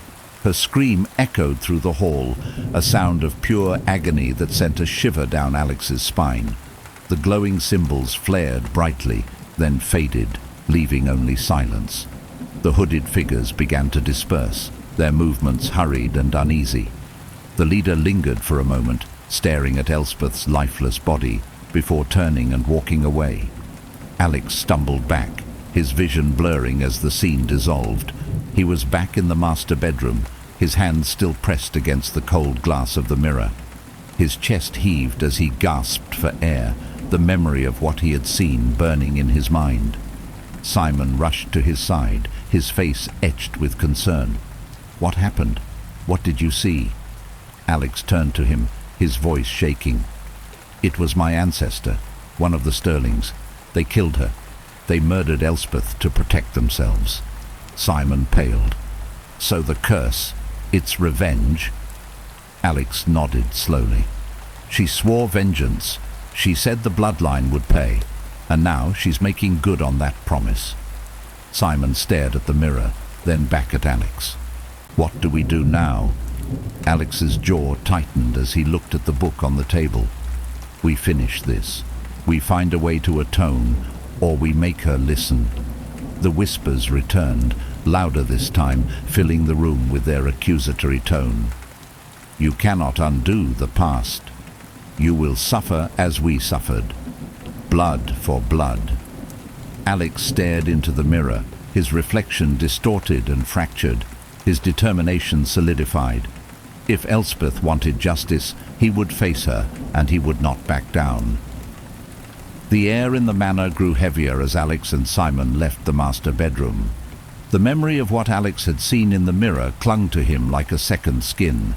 Elspeth's hollow eyes, her bloodied chest, the cold voices of his ancestors condemning her. Every step through the dimly lit corridors seemed louder than it should have been, the whispers of the house a constant backdrop. Simon trailed behind, the flashlight trembling in his hand. "You're not seriously thinking of confronting her, are you?" he asked, his voice tight with fear. Alex stopped, turning to face him. "We don't have a choice, Simon. This isn't going to stop until the curse is broken." "And what if she doesn't care about breaking the curse?" Simon countered.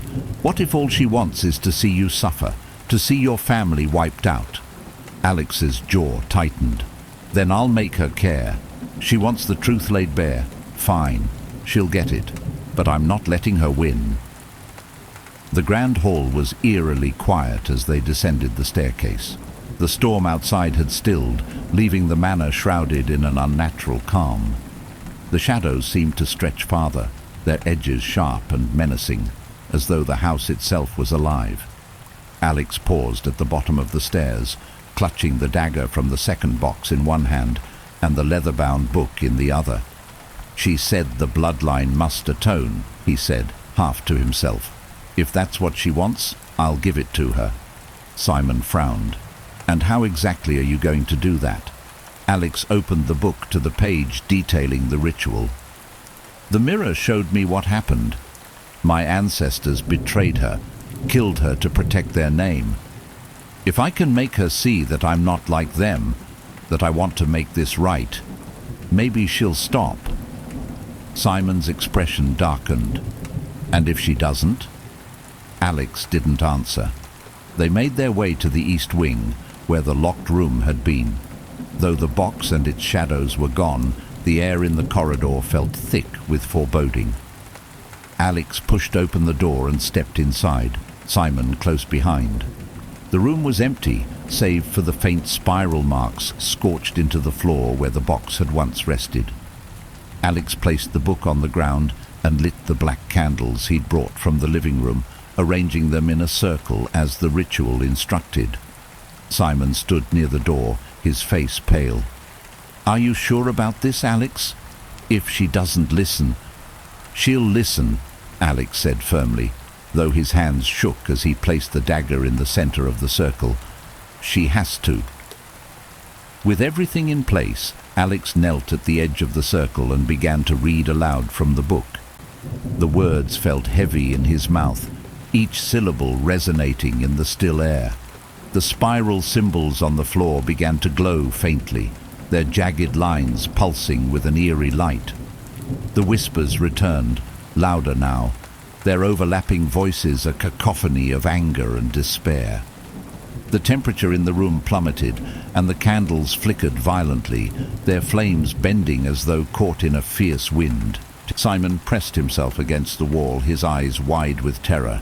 "Alex, something's happening." Alex didn't stop. He raised his voice, his words cutting through the whispers like a blade.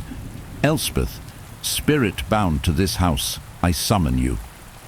I seek the truth, and I offer atonement. Let me face your judgment." The room erupted in a deafening roar as the shadows in the corners began to writhe and converge. The spiral marks on the floor flared brightly, and the air grew thick with the scent of burning wood and decay. And then she appeared. The woman in black emerged from the shadows, her gaunt form towering over the circle. Her hollow eyes burned with malice as she stared at Alex, her voice cold and sharp. "You dare summon me?" Alex met her gaze, his fear barely held in check. "I saw what happened to you. I know what my family did. They were wrong. They betrayed you." Elspeth stepped closer, her form shimmering with dark energy. "And you think words will undo centuries of suffering? You think one man's guilt can erase the sins of generations?" Alex gripped the edge of the circle, his knuckles white.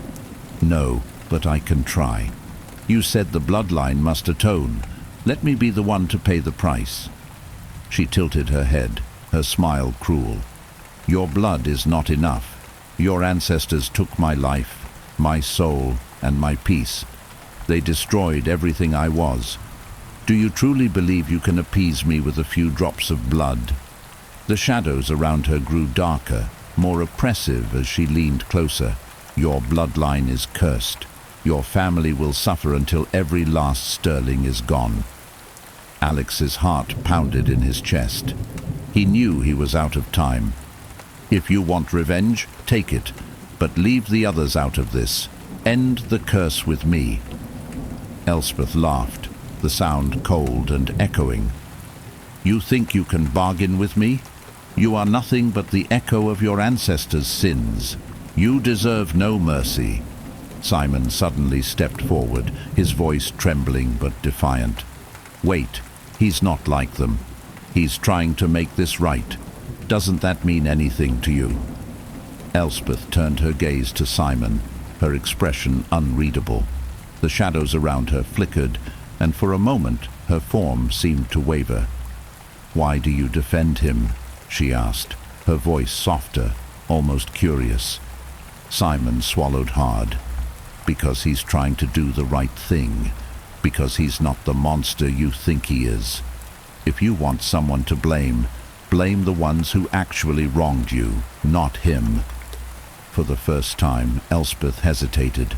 The room grew still, the oppressive energy lifting slightly as she studied Alex and Simon. Her hollow eyes narrowed, and her voice was barely more than a whisper.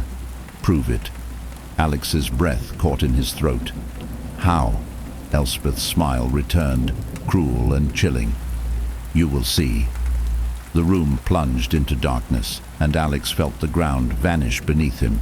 The last thing he heard before the world dissolved was Elspeth's voice, cold and unforgiving. "Face the truth." When Alex opened his eyes, he wasn't in the east wing of Stirling Manor anymore.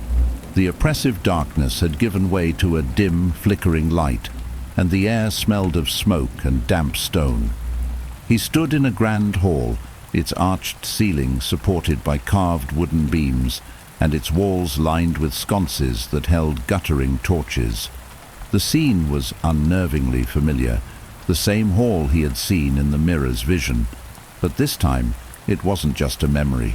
He was here. Simon was beside him, his face pale and his breathing shallow. He looked around, his expression a mix of confusion and terror. "Where are we?" he whispered.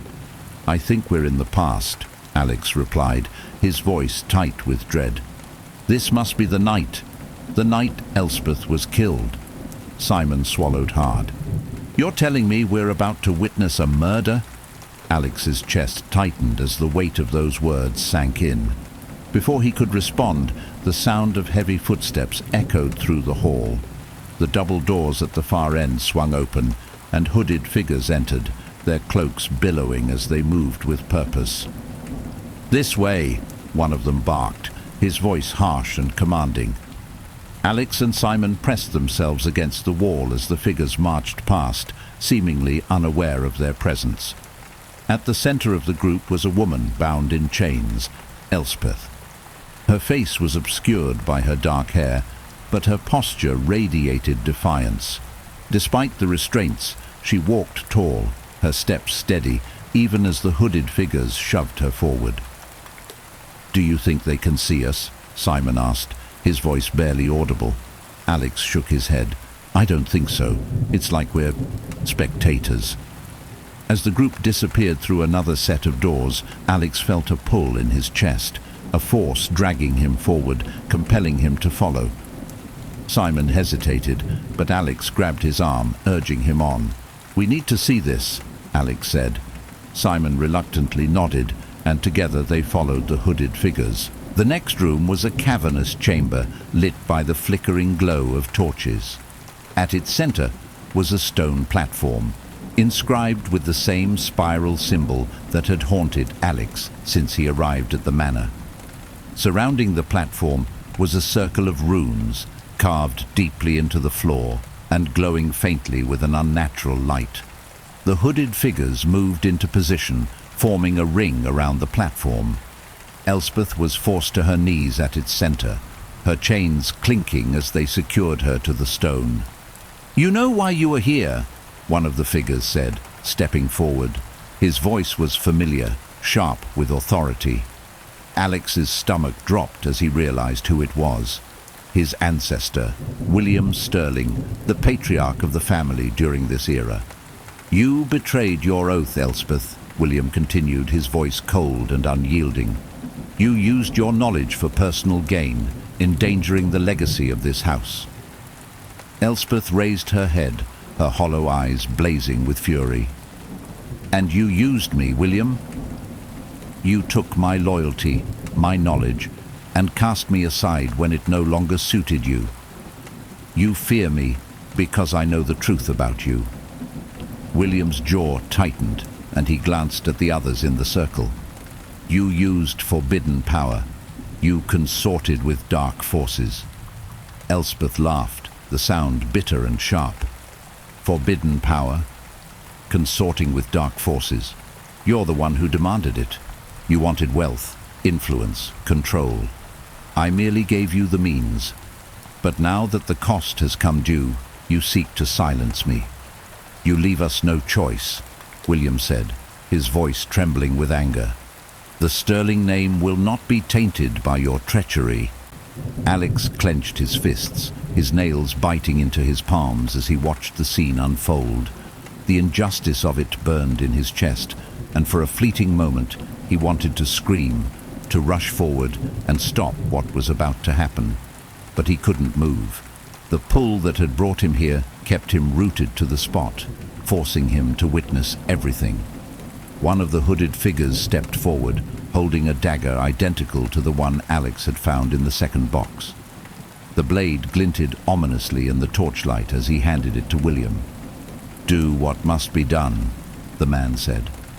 William hesitated, his grip on the dagger tightening.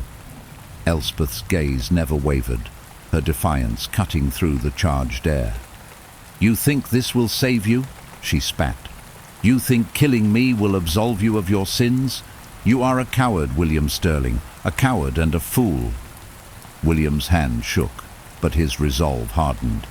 He raised the dagger high, his voice booming as he spoke the incantation that Alex now recognized from the ritual.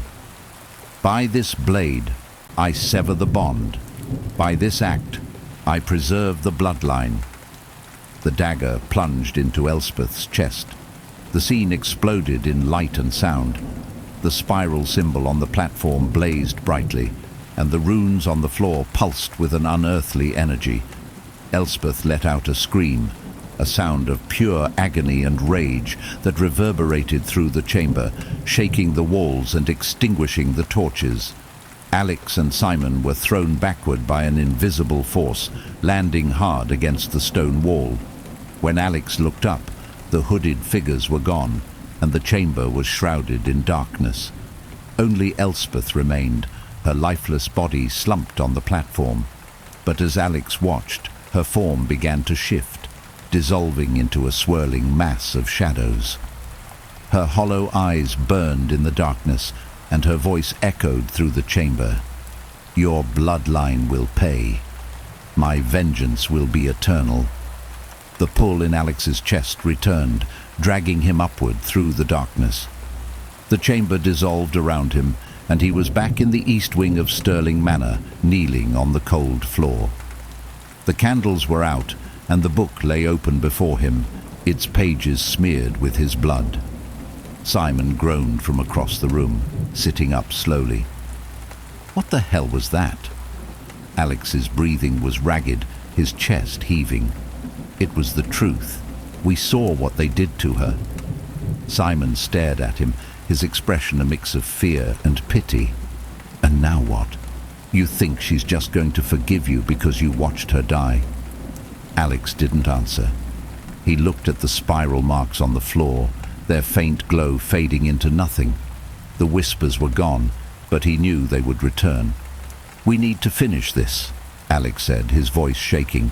"But this time, we need to confront her with the truth." The air in the manor felt different now, heavier and more oppressive.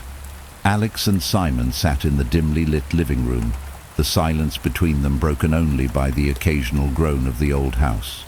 The truth of Elspeth's betrayal, her brutal death, and the curse she had placed on the Sterling bloodline weighed on Alex like a physical burden.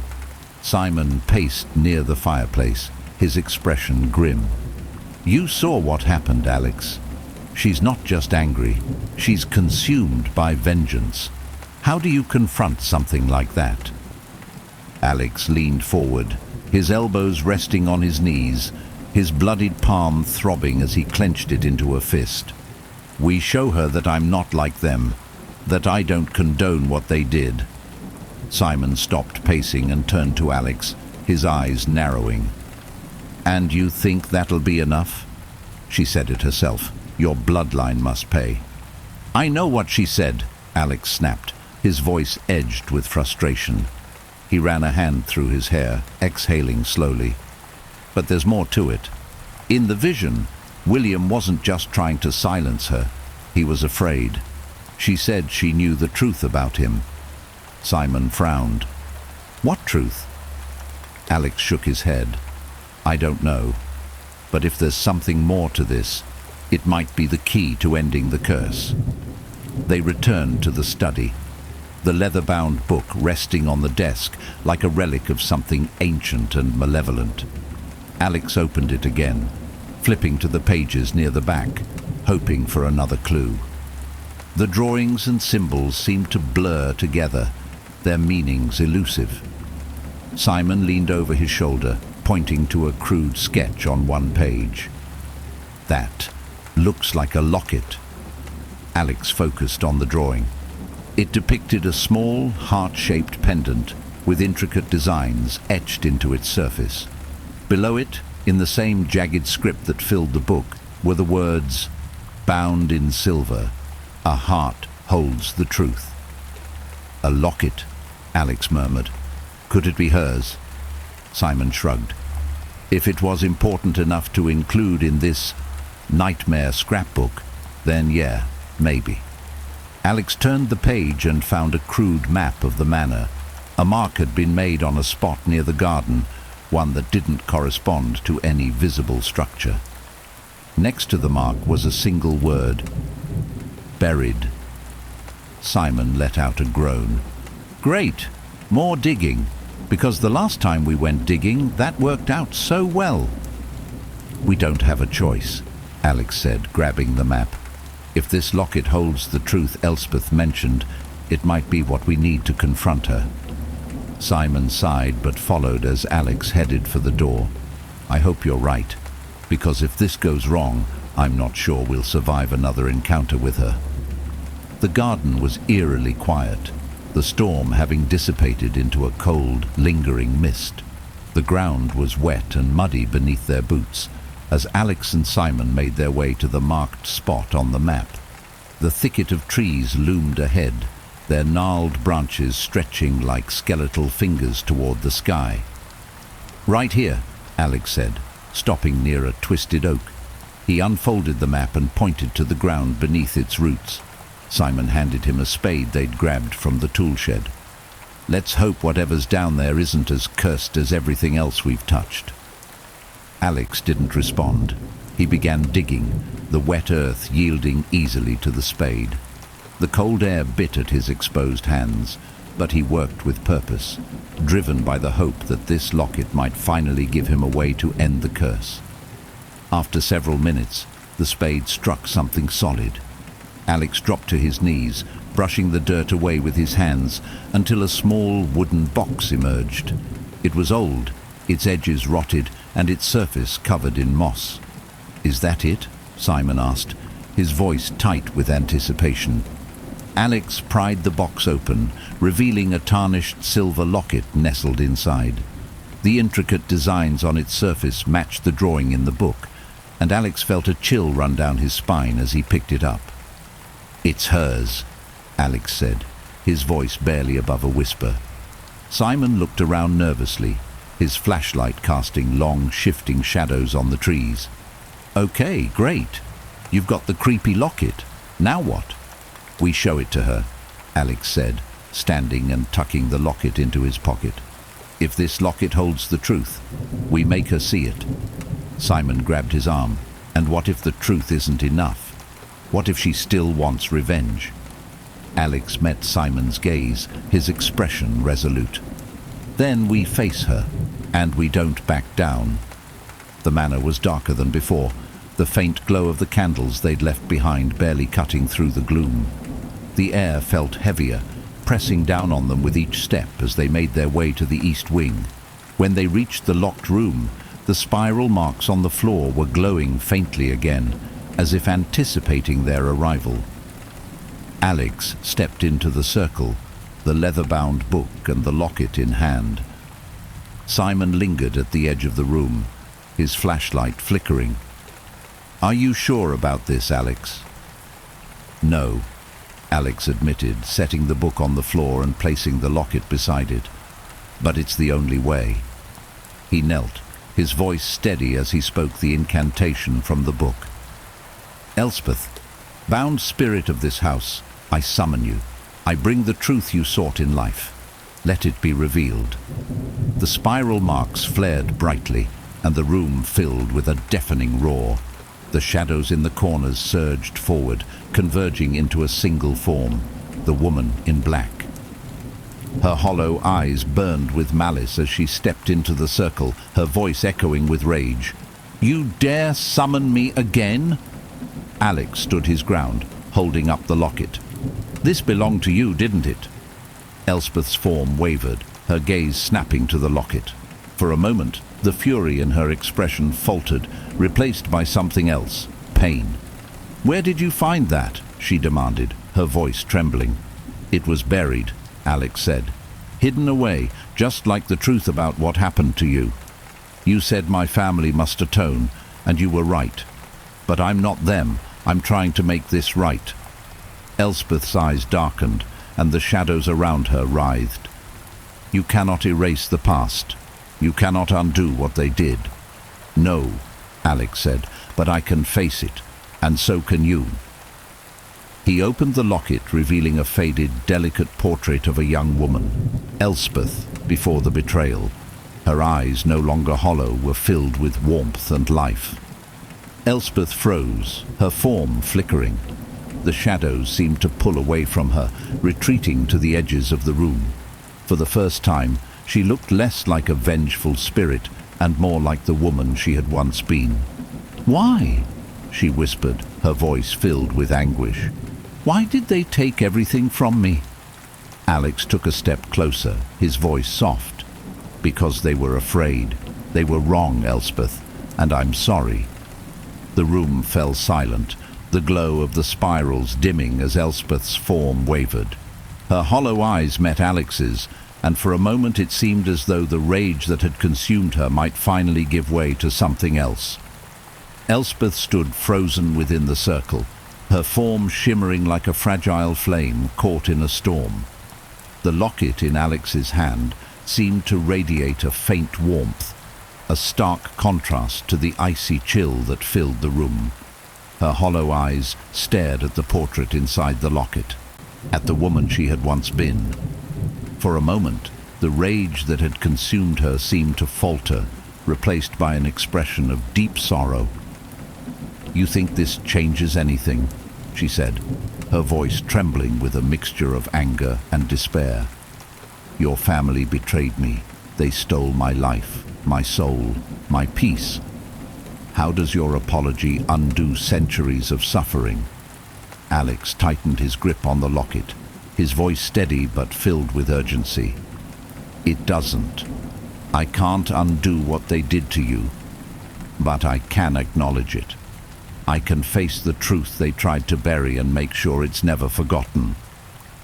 Elspeth's form flickered, the shadows around her twisting and curling, as though unsure whether to retreat or surge forward. Her gaze bore into Alex, searching for something: weakness, deceit, perhaps sincerity. Simon, standing at the edge of the room, took a hesitant step forward. "He's not like them," he said, his voice shaky but determined. "I've known Alex for years. He doesn't care about power or legacy or any of the things your killers did. He's just trying to fix their mess." Elspeth turned her gaze to Simon, her eyes narrowing. "Why would you risk yourself for him?" Simon swallowed hard, but didn't falter. "Because it's the right thing to do, and because he'd do the same for me."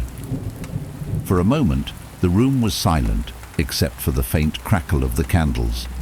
The oppressive cold seemed to lift slightly, the shadows retreating farther into the corners. Elspeth stepped closer to Alex, her movements slow and deliberate. Her voice was softer now, tinged with something that sounded almost like curiosity. "You claim to seek atonement, but do you truly understand the weight of your family's sins? They destroyed more than just my life. They ensured I would never find peace, not in this world, nor the next." Alex's chest tightened. "I know I can't fully understand what you've been through, but I want to help you find that peace now, whatever it takes." Elspeth's eyes flicked to the dagger lying on the floor within the circle. "You are willing to sacrifice yourself for this?" Alex hesitated for only a moment before nodding. "If that's what it takes to end this curse, yes." Simon's eyes widened. "Alex, no. It's not just about me," Alex said, cutting him off. "This curse doesn't just affect me. It affects everyone connected to the Sterling name. If my life can stop it, then so be it." Elspeth tilted her head, her hollow eyes narrowing as she studied him. The room grew eerily quiet, the oppressive air seeming to hold its breath. Finally she spoke, her voice low and cold. "Very well. You wish to atone? Then you will face their sins as your own." The shadows in the room surged forward, enveloping Alex in an icy darkness that stole his breath. He tried to move, to cry out, but the shadows bound him tightly, dragging him into a swirling abyss. The locket fell from his hand, landing with a metallic clink on the stone floor. "Alex!" Simon shouted, rushing forward, but the shadows flared, forcing him back. Alex felt himself falling, the world dissolving around him. When he opened his eyes, he was no longer in the manor. He was standing in the same grand hall he had seen in the vision, the night Elspeth had been murdered. But this time, it was different. The room was alive with activity. Servants bustled about, carrying trays of food and drink. Noble guests in fine clothing mingled and laughed, their conversations filling the air with a false sense of joy. And at the center of it all was William Sterling. Alex's ancestor stood by the grand fireplace, his expression calm but calculating as he surveyed the room. His resemblance to Alex was uncanny, the same sharp cheekbones and piercing eyes. Alex moved closer, unnoticed by the crowd. He watched as William's gaze fell on a young woman standing near the corner of the room, Elspeth. She was vibrant, her dark hair cascading over her shoulders, her eyes filled with intelligence and determination. They spoke briefly, their conversation polite but tense. Elspeth's voice carried a note of defiance, her words cutting through the hum of the party. "You think you can keep this hidden forever, William? The truth has a way of finding its way to the surface." William's smile was cold. "And you think you can control the forces you've unleashed? You're a fool, Elspeth. One way or another, the Sterling name will endure." The scene shifted suddenly, the party dissolving into darkness. Alex found himself in the ritual chamber once more, the hooded figures standing in a circle around Elspeth's bound form. The betrayal, the incantation, the murder. It all played out again, more vivid and horrifying than before. But this time, Alex felt the weight of it as if he were there, complicit in the act. The rage, the desperation, the injustice. It burned in his chest, and he realized this was what Elspeth had meant. To atone, he had to face the sins of his bloodline as if they were his own. The vision faded, and Alex was back in the East Wing, kneeling on the cold floor. His chest heaved, his body trembling from the weight of what he had seen. Elspeth stood before him, her form flickering between anger and sorrow. "Do you understand now?" she asked, her voice softer but still sharp. "This is your legacy. This is the weight you carry." Alex looked up at her, his voice breaking. "I understand, and I'm sorry for all of it, for what they did to you, for the pain they caused. I can't change the past, but I'll do whatever it takes to make sure you find peace." Elspeth's gaze lingered on him, her hollow eyes narrowing. For the first time there was no malice in them, only sadness. "We shall see," she said, her form beginning to dissolve into shadows. "Your bloodline has one chance to prove its worth. Fail, and the curse will endure." The shadows retreated, leaving Alex and Simon alone in the room. The oppressive weight lifted slightly, but Alex knew this wasn't over. "Did it work?" Simon asked, his voice shaky. Alex looked at the locket on the floor, its silver surface glinting faintly in the dim light. "I don't know," he said quietly, "but we've been given a chance. We can't waste it." The oppressive atmosphere of Stirling Manor hadn't lifted entirely, but there was a new stillness, a fragile calm that hung in the air like the pause before a storm. Alex and Simon sat in the dimly lit living room, the locket resting on the table between them. Its silver surface gleamed faintly, as though it held some residual power from Elspeth's presence. Simon broke the silence first. "So, what now? She said your bloodline has one chance to prove its worth. What does that even mean?" Alex stared at the locket, his mind racing. "I think it means she's testing us. She wants to see if we're capable of something the rest of the Stirling family wasn't." Simon frowned. "And what's that? Admitting they were wrong? Making amends?" "Maybe," Alex said, his voice low. "Or maybe it's something more. She said the truth had to be laid bare. We've seen the truth, but that's not enough. She needs us to do something with it." Simon ran a hand through his hair, exhaling sharply. "I hate to say it, but this feels like a trap. She's not exactly the forgiving type." Alex nodded. "It's a risk. But if we don't take it, the curse doesn't end." The answer came unexpectedly, in the form of a faint glow emanating from the locket. Both men froze, staring as the intricate designs on its surface began to shift and pulse. A soft, melodic hum filled the room, like the distant echo of a song. Alex reached for the locket, his fingers brushing its cool surface. The hum grew louder, and he felt a sudden pull, not unlike the one he'd felt when Elspeth had forced him to relive the past. Simon's eyes widened. "Alex, what are you doing?" "I don't know," Alex admitted, gripping the locket tightly. "But I think it's showing us what we need to do." Before Simon could respond, the room around them dissolved. They found themselves standing in the grand hall of Stirling Manor, but it wasn't the same decrepit, shadow-haunted space they knew. This hall was alive with light and sound, its polished floors gleaming, and its walls adorned with vibrant tapestries. Servants moved briskly, carrying trays of food and drink, while noble guests mingled and laughed. "This is it," Alex murmured. "The night of the betrayal." Simon glanced around nervously. "We're back in the past again?" "Not exactly," Alex said, his gaze fixed on the crowd. "It's like a reconstruction, Elspeth showing us this for a reason. As they watched, the scene began to shift. The laughter of the partygoers faded, replaced by sharp whispers and tense exchanges. Alex's ancestor, William Sterling, stood near the grand staircase, his expression cold and calculating. Elspeth was at the edge of the room, her defiance palpable even from a distance. "What are we supposed to do?" Simon asked, his voice low. "We can't stop what's already happened." "I don't think we're meant to stop it," Alex replied. "We're meant to confront it." The vision shifted again, and Alex and Simon were standing in the ritual chamber. The hooded figures surrounded Elspeth, their voices blending into an ominous chant. The dagger glinted in William's hand, its blade poised over her heart. Alex felt his pulse quicken, his breath catching in his throat. This was it, the moment that had sealed her fate. "Wait," Alex said, stepping forward.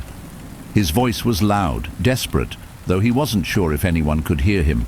"William, stop! You don't have to do this."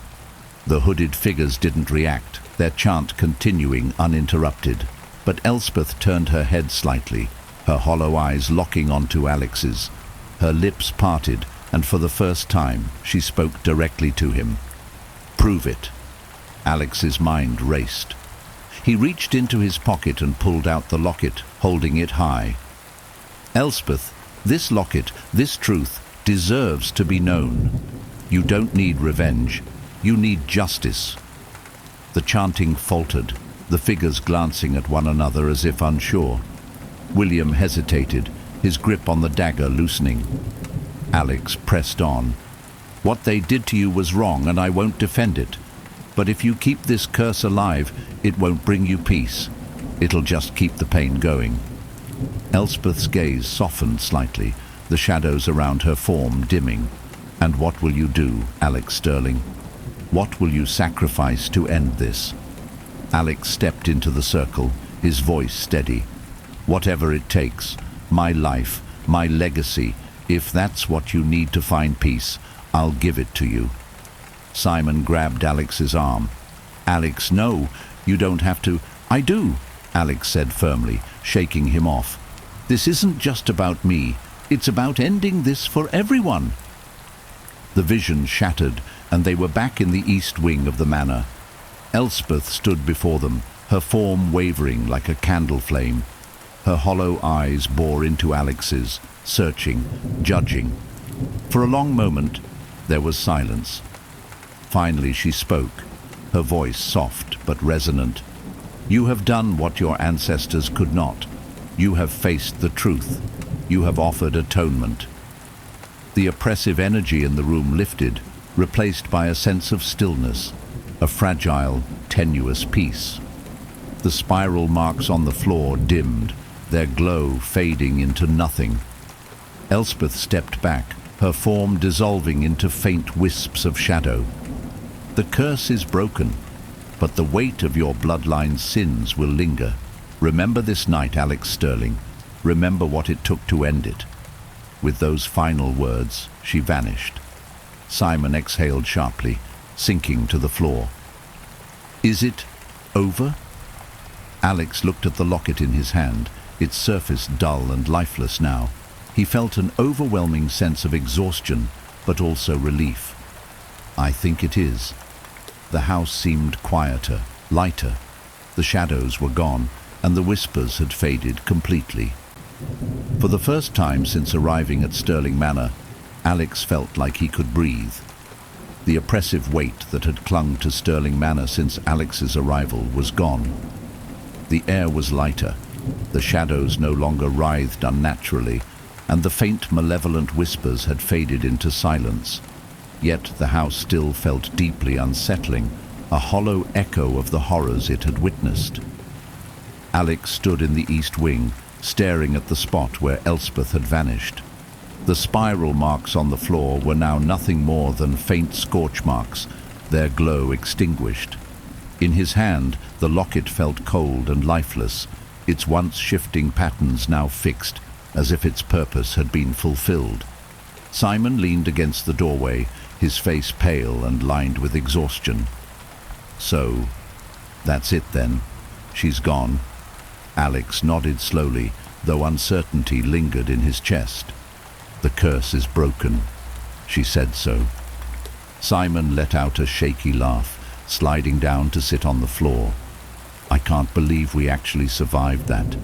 As the first light of dawn crept through the cracked windows, Alex and Simon moved through the house, checking every corner. The manor, though still decrepit and weathered by time, felt quieter, like a sleeping beast that had finally been laid to rest. The living room, once filled with an oppressive cold, was now eerily calm. The leather-bound book lay closed on the table, its sinister energy gone. Alex picked it up, thumbing through the pages, but the text was faded and unintelligible, the symbols blurred as though their power had drained away. Simon watched him from the armchair, his voice hesitant. "What are you going to do with it?" Alex closed the book and set it back on the table. "I'll figure that out later. Right now I just want to get out of this house." Simon gave a weak chuckle. "Best idea you've had since we got here." They spent the morning packing what little they had brought with them. As Alex zipped up his duffel bag, his gaze fell on the locket resting on the bedside table. He picked it up, turning it over in his hands. Despite everything, he couldn't bring himself to leave it behind. Simon appeared in the doorway, his own bag slung over his shoulder. "You're keeping that thing?" Alex nodded. "It's not a curse anymore. It's a reminder." Simon frowned, but didn't argue. "As long as it doesn't start glowing or whispering, I'm fine with it." The drive away from Stirling Manor was silent, both men lost in their thoughts as the house faded into the distance. The Scottish Highlands, cloaked in mist and shadow, seemed less menacing now, though their desolate beauty still carried an edge of mystery. Alex gripped the wheel tightly, his mind replaying the events of the past few days. The visions, the confrontations, Elspeth's final words, they all lingered, their weight pressing down on him. "You okay?" Simon asked, breaking the silence. Alex nodded, though his voice was distant. "Yeah, just trying to process everything." Simon sighed, leaning back in his seat. "You did something no one else in your family could. You ended the curse. That's got to count for something." Alex gave a small smile, though it didn't reach his eyes. "Maybe, but I still feel like there's more I could have done." Simon turned to him, his expression serious. "You gave her peace, Alex. That's more than anyone else ever tried to do. Don't sell yourself short." Alex didn't respond, but Simon's words offered a small measure of comfort. They stopped at a petrol station on the outskirts of a nearby village to refuel and grab something to eat. As Alex filled the tank, he noticed an older man watching him from across the forecourt. The man's weathered face was etched with curiosity and something else, recognition. "You're a Stirling, aren't you?" the man asked, approaching cautiously. Alex froze for a moment before nodding. "I am. How did you know?" The man gestured toward the road leading back to the manor. "That house. It's been part of the village's stories for generations. Dark stories. People said it was cursed, that no Stirling who stayed there could escape its grip." Alex felt a chill run through him. It was cursed, but it's over now. The man studied him for a moment, his expression softening. "If that's true, then you've done something remarkable. The village has lived in fear of that place for too long." Alex nodded, offering a small, tight smile. "I hope it brings some peace." The man patted him on the shoulder. "For you too, lad.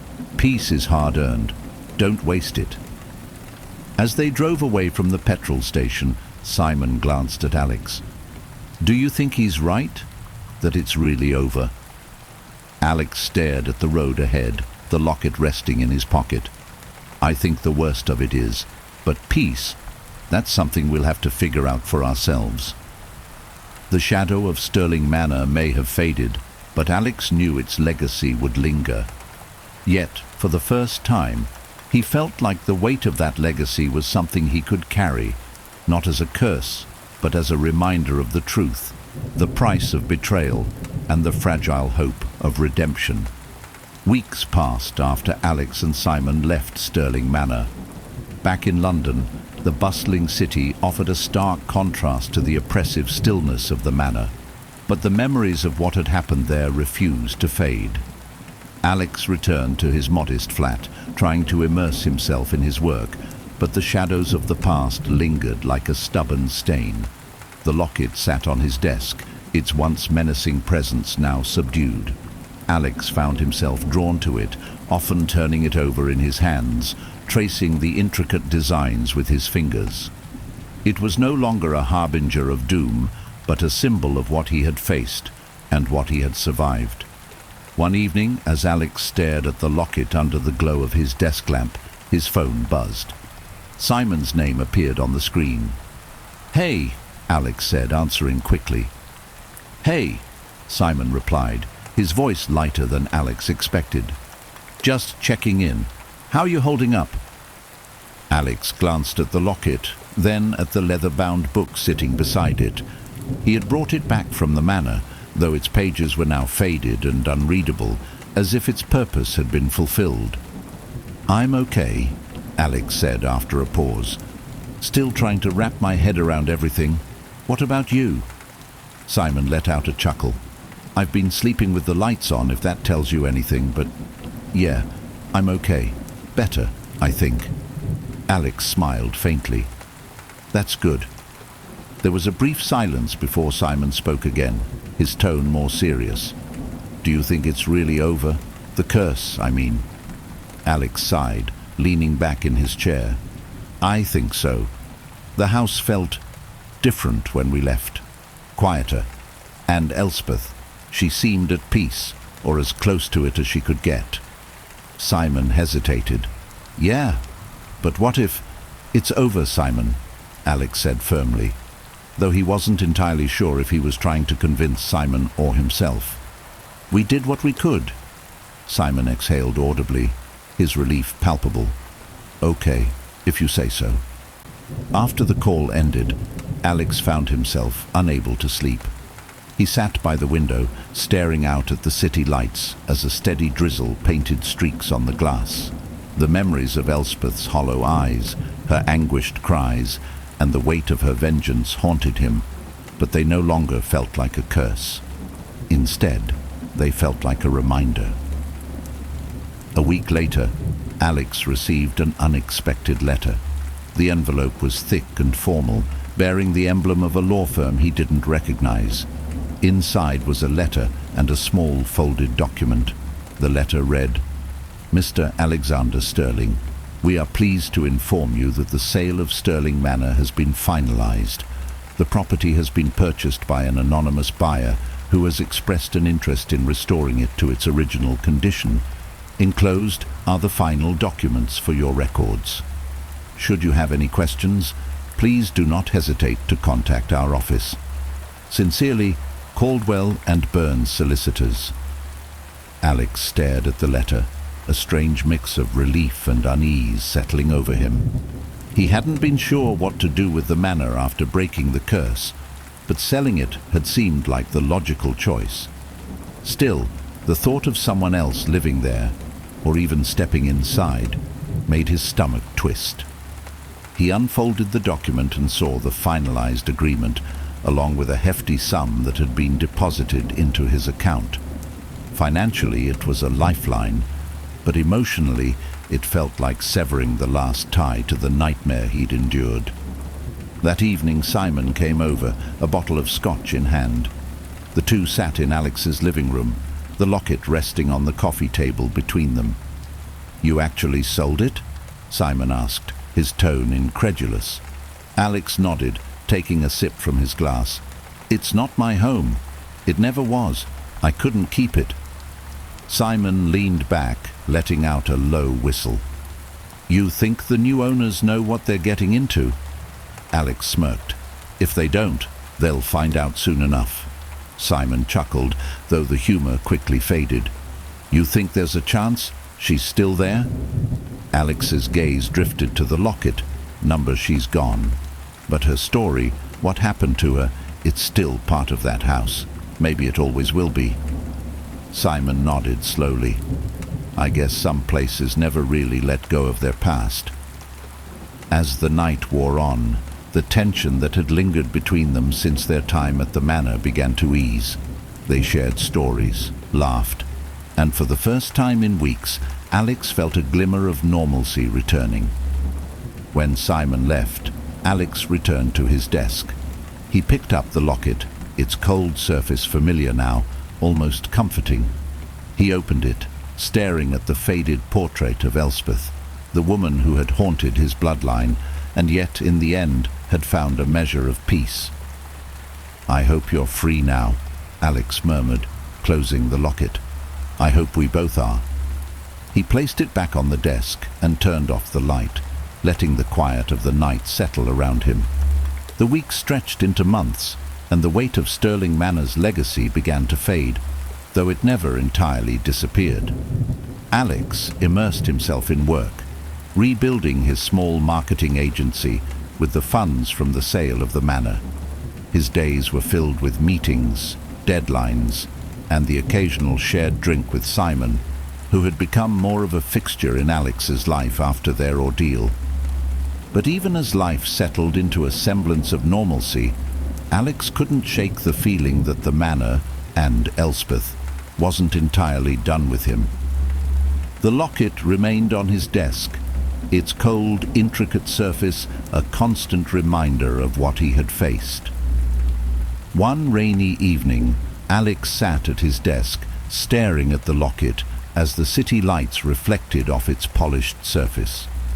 He had intended to file away the last of the documents related to the manor's sale, but something about the locket's faint glow in the lamplight drew his attention. With a sigh, he picked it up and turned it over in his hands.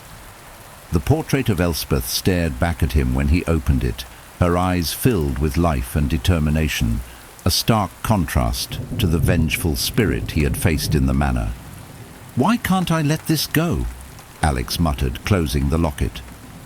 The following day, Alex received an email from Caldwell and Burns, the law firm handling the manor's sale. The subject line was straightforward: Update on Stirling Manor restoration. Curiosity piqued, Alex opened the email.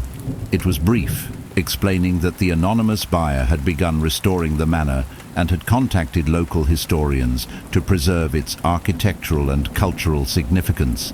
The email ended with a simple statement: The buyer has expressed a deep interest in uncovering the full history of Stirling Manor, including its lesser-known past.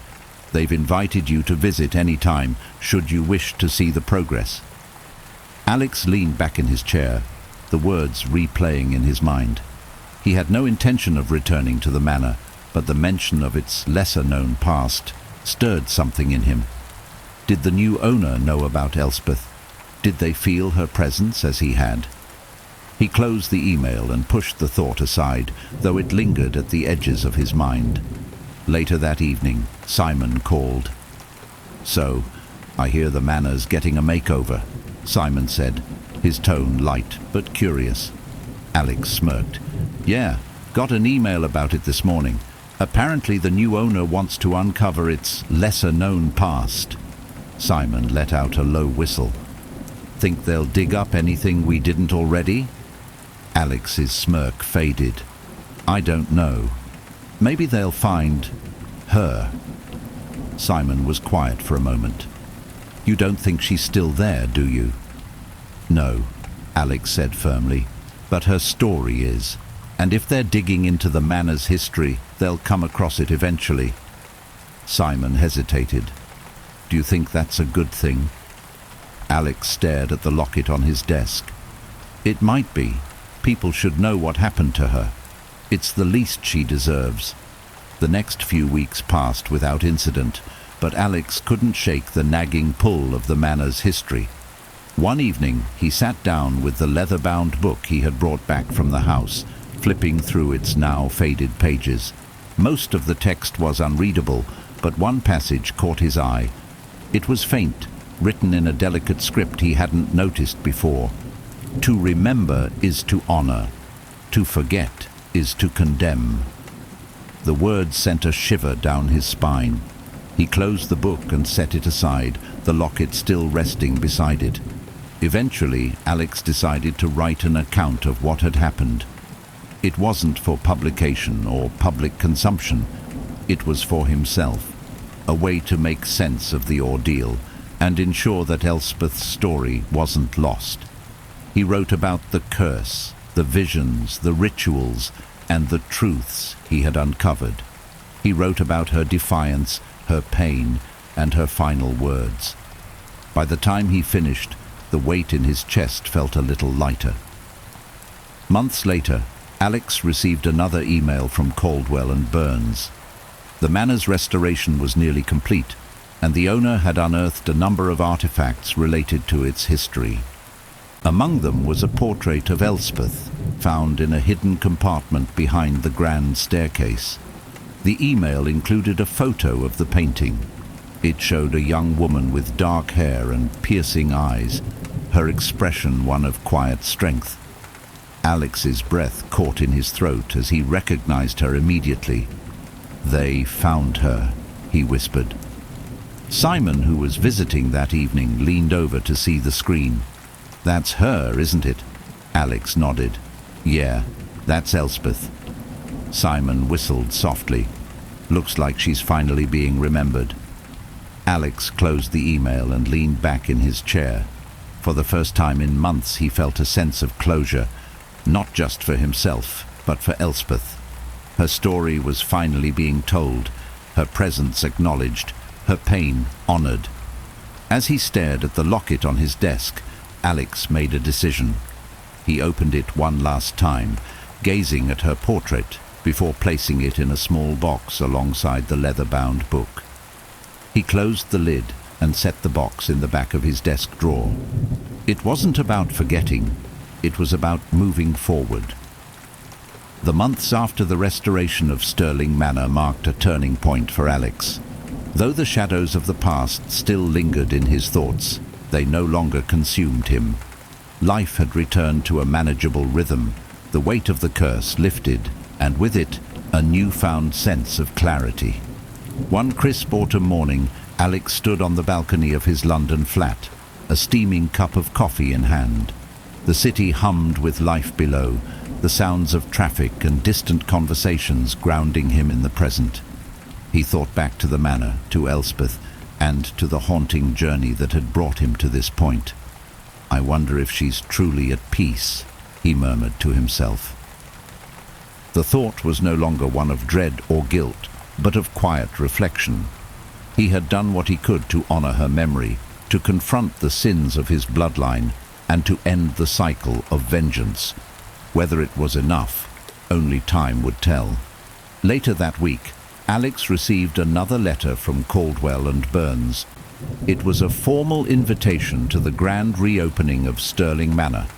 The event was described as a celebration of the estate's history and restoration, with a special focus on its newly uncovered artifacts. Simon, who had come over to watch a football match, noticed the letter on Alex's desk. "You're not seriously thinking of going, are you?" Alex shrugged. "Why not? It's not the same house anymore." Simon raised an eyebrow. "You sure about that? It might look different, but places like that don't just let go of their past." Alex chuckled. "I think it's safe now. Besides, I want to see what they've done with it." Simon sighed. "Well, if you're going, I'm coming too. No way am I letting you face that place alone again." The drive to the Scottish Highlands was quieter this time, the tension from their previous journey replaced with a cautious optimism. As the manor came into view, Alex felt a pang of nostalgia mixed with unease. The towering structure, now fully restored, gleamed in the soft light of the setting sun. Its Gothic spires and ivy-clad walls looked more inviting than haunting. The grand reopening was a modest affair, attended by historians, preservationists, and a few curious locals. Alex and Simon mingled, listening to conversations about the manor's architectural significance and its turbulent history. It was strange to hear people speak so casually about a place that had once felt like a living nightmare.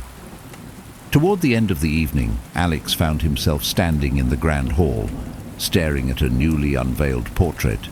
It was Elspeth. The painting, restored to its former glory, depicted her in her prime, strong, intelligent, and unyielding. Beneath the portrait was a plaque that read, "Elspeth Ravenscroft, Keeper of Truth, 1647 to 1671. A life taken too soon, a legacy that endures." Simon appeared beside him, a glass of wine in hand. "They really did it, huh?" Gave her the recognition she deserved.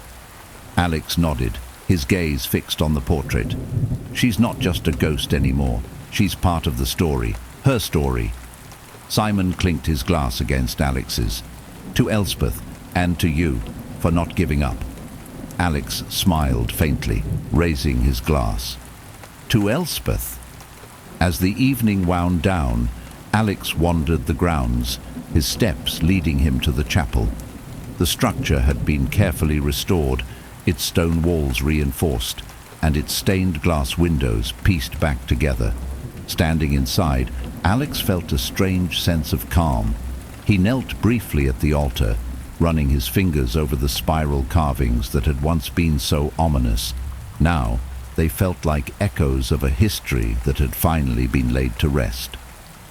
On the drive back to London, Alex turned to Simon. "Do you think we'll ever forget what happened?" Simon shook his head. "Probably not. But maybe that's a good thing. It's a reminder of what we faced and what we survived." Alex nodded, his thoughts drifting back to the locket and the book now tucked safely away in his desk. Their story wasn't one of fear anymore, but of resilience, redemption, and the fragile peace that comes with confronting the past. As the city lights appeared on the horizon, Alex allowed himself to smile. The shadows of Stirling Manor were behind him now, and for the first time in a long time, the future felt bright. Months after the grand reopening of Stirling Manor, life had settled into a rhythm that Alex could finally call normal. The ghostly shadows that once loomed over his thoughts had receded into the background, and while the memories of his time at the manor still lingered, they no longer held the power to haunt him. The restored manor had become a popular subject among historians and local storytellers. Articles were written, documentaries were proposed, and the story of Elspeth Ravenscroft was finally brought into the light. Her name, once buried under centuries of fear and shame, was now tied to a legacy of strength and truth. One evening, Alex received an unexpected email from the anonymous buyer of Stirling Manor. The subject line read, "A question of legacy." Intrigued, he opened it. The message was brief but pointed. "Mr. Stirling, your efforts to end the curse on the manor were not only brave, but also deeply significant. In the process, you uncovered a history that many would have preferred to leave forgotten. I am curious, what do you believe the Stirling name stands for now? Legacy, redemption, or something else entirely? Yours sincerely, the manor's custodian." Alex leaned back in his chair, the weight of the question settling over him. For so long, the Stirling name had been synonymous with power, greed, and betrayal. But now, it carried a different weight, a story of reckoning, atonement, and the pursuit of truth. He thought for a long time before replying, "The Stirling name is a reminder of mistakes made, truths buried, and the cost of silence. But it's also a chance to do better, to remember that redemption is possible, even if it takes generations to achieve. Thank you for preserving the story. It's one worth telling." Over the next few months, Alex found himself drawn to projects that allowed him to give back. He began volunteering at a local history society, helping to document lesser-known stories of injustice and resilience. The work felt meaningful, a way to honor what he had learned from Elspeth's story. Simon teased him about it at first. "Look at you, the ghost hunter turned historian," he joked one afternoon over coffee, but there was pride in his voice too. Alex shrugged, smiling. Someone has to make sure the past doesn't repeat itself. One rainy evening, Alex found himself sitting at his desk, the locket once again in his hands. He opened it, staring at Elspeth's portrait, her gaze as piercing as ever. "Thank you," he whispered, though he wasn't entirely sure who he was speaking to, Elspeth himself or the past, "for giving me the chance to make things right."